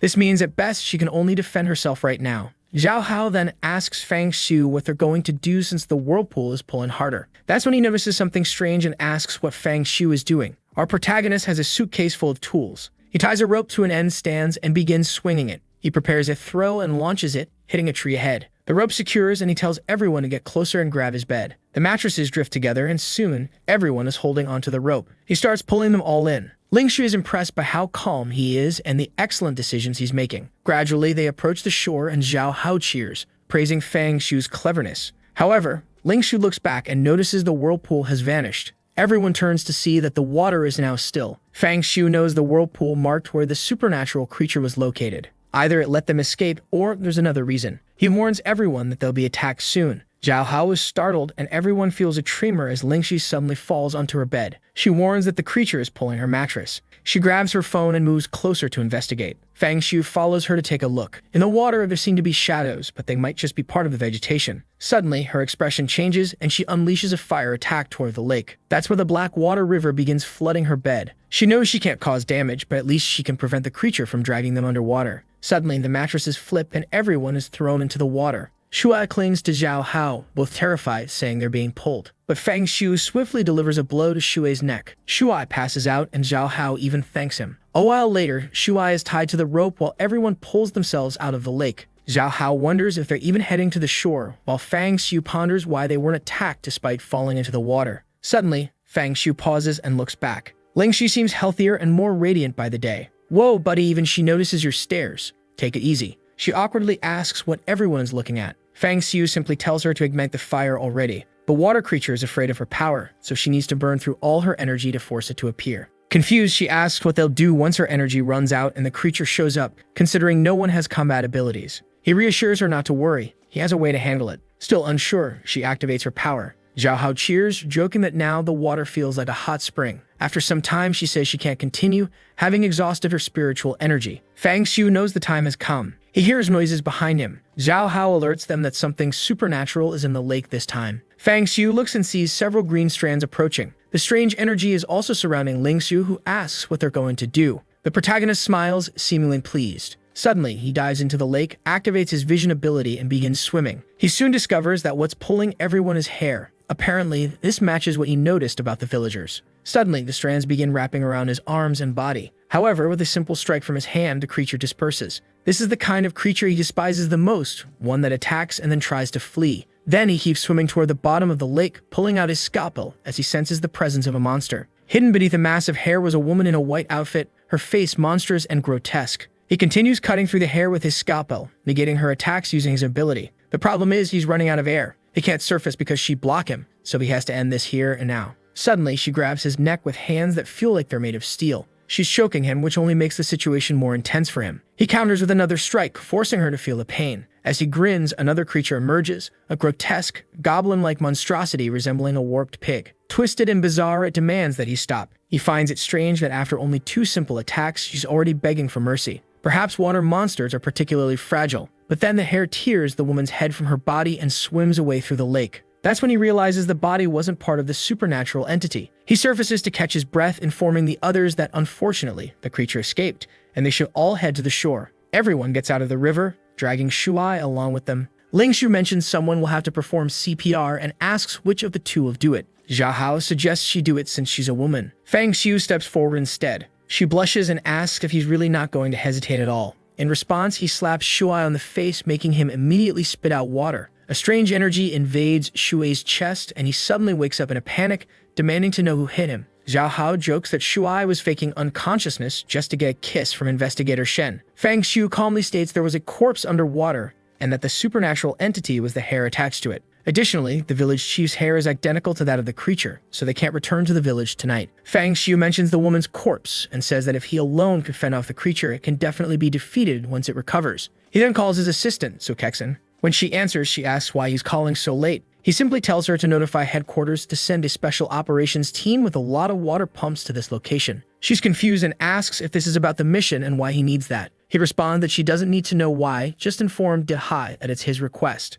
He then explains to the group that with water pumps, it'll be easy. The river is wide, but only this section has black water, so they just need to block the flow before it reaches this area. Once dry, dealing with the monster will be straightforward. The three seem skeptical, but admit the plan makes sense. Ling Shui agrees, noting that in an era where spiritual masters are rarer than money, this might indeed be the easiest approach. Fang Shu, however, doesn't care about the easiest or hardest way. If he can make the supernatural creature suffer, he's satisfied. The next morning, outside the village, the campfire burns out and someone announces that the operations team has arrived. Everyone gets up and Fang Shu, already wearing sunglasses, declares it's time to head to Black Lake. As they pass through the village, locals working in the fields wonder if the group is from the city. The women admire Ling Shu, commenting on her beautiful clothes and shiny hair. She blushes, unsure how to respond. Meanwhile, the men observe the villagers' hair, noting that it's just as flawless as the chief's. The operations team has blocked off the area and is setting up water pumps. They begin draining the river, warning Fang Shu to stay back as it's no place for tourists. But he steps forward, showing his credentials. An armed officer informs him of the situation, but a white-haired woman questions whether he's the team leader and what he's doing to the river. Ignoring her, he steps past the barricade and orders the others to clear out. The two are escorted away by someone explaining they're just tourists trying to enjoy Black River. Fang Shu ignores the comments, asking if everything is ready. The officer confirms and he orders them to begin draining the river. The water pumps quickly dry out the river, and Fang Xiu marvels at their efficiency. He muses that if conventional weapons weren't so useless against supernatural creatures, spiritual masters wouldn't even be necessary. 3 hours later, the river is dry. Amid the mud, the creature he killed the night before is visible. Now it's clear why Fang Xiu is wearing sunglasses. He can use his vision ability without anyone noticing. In the dirt, he spots a strange black creature with red markings. He orders Ling Xu to unleash her flames and attack the remaining puddle of water. He suspects he's witnessing a future event and immediately gives the command. The flames hit the puddle directly, and after writhing in agony, something rises into the sky. Everyone gasps as the entity appears, spreading across the area. Ling Xu vows revenge for the freezing night in the water. But suddenly, Fang Xiu hears a clicking sound. It's the sound of a weapon being cocked. He turns to see a trembling soldier pointing a gun at him. Zhao Hao demands to know what they're doing, reminding them that everyone here is on the same side. Then Ling Xu rushes forward, shouting at the soldiers to lower their weapons if they don't want to die. One soldier yells for them to take cover because he can't control his own body. Suddenly, they all begin fire and chaos erupts. It's as if the bloodlust has been triggered. Fang Xiu observes the scene, thinking to himself that perhaps time has reversed again. He glances sideways while the white-haired woman keeps complaining, asking what right he has to take such actions. Using his ability, he notices the soldiers seem like ordinary people, showing no signs of abnormality. Still, to be safe, he neutralizes the two closest to him, shocking everyone. One blow to the neck, and the woman collapses to the ground. He pulls out his scalpel, wondering if he judged too quickly, or if they were indeed just regular people. Regardless, their timing had been far too convenient. Xu He and the rest of the group stand frozen, pointing at him in disbelief, demanding to know why he did it. He declares the soldiers were suspicious and orders everyone to drop their weapons and keep draining the water. Ling Xu, however, counters his command, telling the group not to drop their weapons and suggesting Fang Xiu might have lost control of his spirit. Fang Xiu retorts that if he says someone is suspicious, then they're suspicious. Zhao Hao notices his sharp demeanor and suspects he has uncovered something. The soldiers, hesitant, comment that if Shen Ling Xu is present, it might be safe to follow orders. Once more, Fang Xiu orders Ling Xu to attack the puddle of water. Ling Xu unleashes a fire strike, revealing the creature again, this time with a corpse attached to its head. Enraged, Ling Xu charges up a massive fire attack and hurls it at the monster. Smoke rises, and someone exclaims that the entity has been destroyed. But the soldiers suddenly move to attack, claiming they've lost control of their bodies. Fang Xiu realizes that either the entity wasn't truly destroyed or its curse wasn't lifted with its death. Without hesitation, Fang Xiu neutralizes the entire squad. The group collapses, pleading for him to stop. But he didn't actually kill anyone. He only immobilized them and ordered their arrest. With the help of his team, everyone is soon tied up. Shuai thanks Fang Xiu, saying it's thanks to him they weren't riddled with bullets. Fang Xiu, already on his phone, requests an examination of everyone involved in the operation. He speculates whether the special ops team was being controlled by an entity other than the one they were hunting. He then declares it's time to return to Blackwater Village. Back at the village, everyone is there with their unnaturally beautiful hair. Someone remarks that they should return to normal after the entity's death. Zhao Hao adds that the more he looks at the villagers, the more unsettled he feels. Someone mentions the best way to handle an entity is to eliminate everything until normalcy returns. Of course, it's Fang Xiu who says this, approaching a car while remarking that his hair is better maintained than most youths. He asks the village chief how he keeps it so pristine. The chief laughs, saying he loves telling jokes and that his hair has been white for over a decade. Fang Xiu smiles, confirming the presence of a supernatural entity. With a swift move of his scalpel, the chief drops dead. Ling Xu starts to protest but notices something strange. The chief's head is held to his body by strands of hair. Everyone is stunned, realizing the village chief had been possessed. The chief's body begins to levitate. Footsteps echo nearby as all the villagers advance toward them. Ling Xu declares that everyone in the village is a slave to the entity. With so many creatures present, this is no longer a C+ task, it's at least rank B. As they flee, Fang Xiu understands why he couldn't see any supernatural creatures in the village. It's because everyone in the village had already been consumed. Ling Xu notes Fang Xiu's scalpel as a spiritual weapon and says she'll clear a path for him to finish the entity off. The battle begins with Fang Xiu cutting through the onslaught. However, Shuai is soon overtaken, hair entering his mouth, nose, and eyes. Ling Xu, drained of energy, succumbs next. Zhao Hao is absorbed, leaving Fang Xiu as the last one standing. He still has a few tricks up his sleeve, but doesn't want to use them until he knows who's behind all this. Still, it's clear he won't escape alive if all his allies are already dead. He contemplates taking his own life, reasoning that if he dies, no creature can finish him off. But the deeper he delves, the more the mystery of this place intensifies. He calls Sukeksen, instructing her to alert the operations team to bring gasoline and surround the entire village. The team questions his plan with the gasoline. He bluntly replies they're going to burn the entire village to the ground. The scene shifts to the white-haired woman being used as a chair by an assistant. Another man helps her bathe as she laments how easily Fang Xiu thwarted the seeds she planted in the operations team. Frustrated, she kicks the assistant and says that they'll have to find another opportunity, but are currently trapped in the mountains. The man, annoyed, begins singing a shrill tune, wondering aloud why Fang Xiu refuses to die obediently. Shortly after, all the gasoline barrels arrived. Fang Xiu informs Ling Zhu that there are no longer any living people in the village and that they need to destroy everything there to resolve the incident. She responds that if what he's saying is true, this place is a rank B area, and they would need reinforcements. He stays silent, prompting her to ask what's wrong.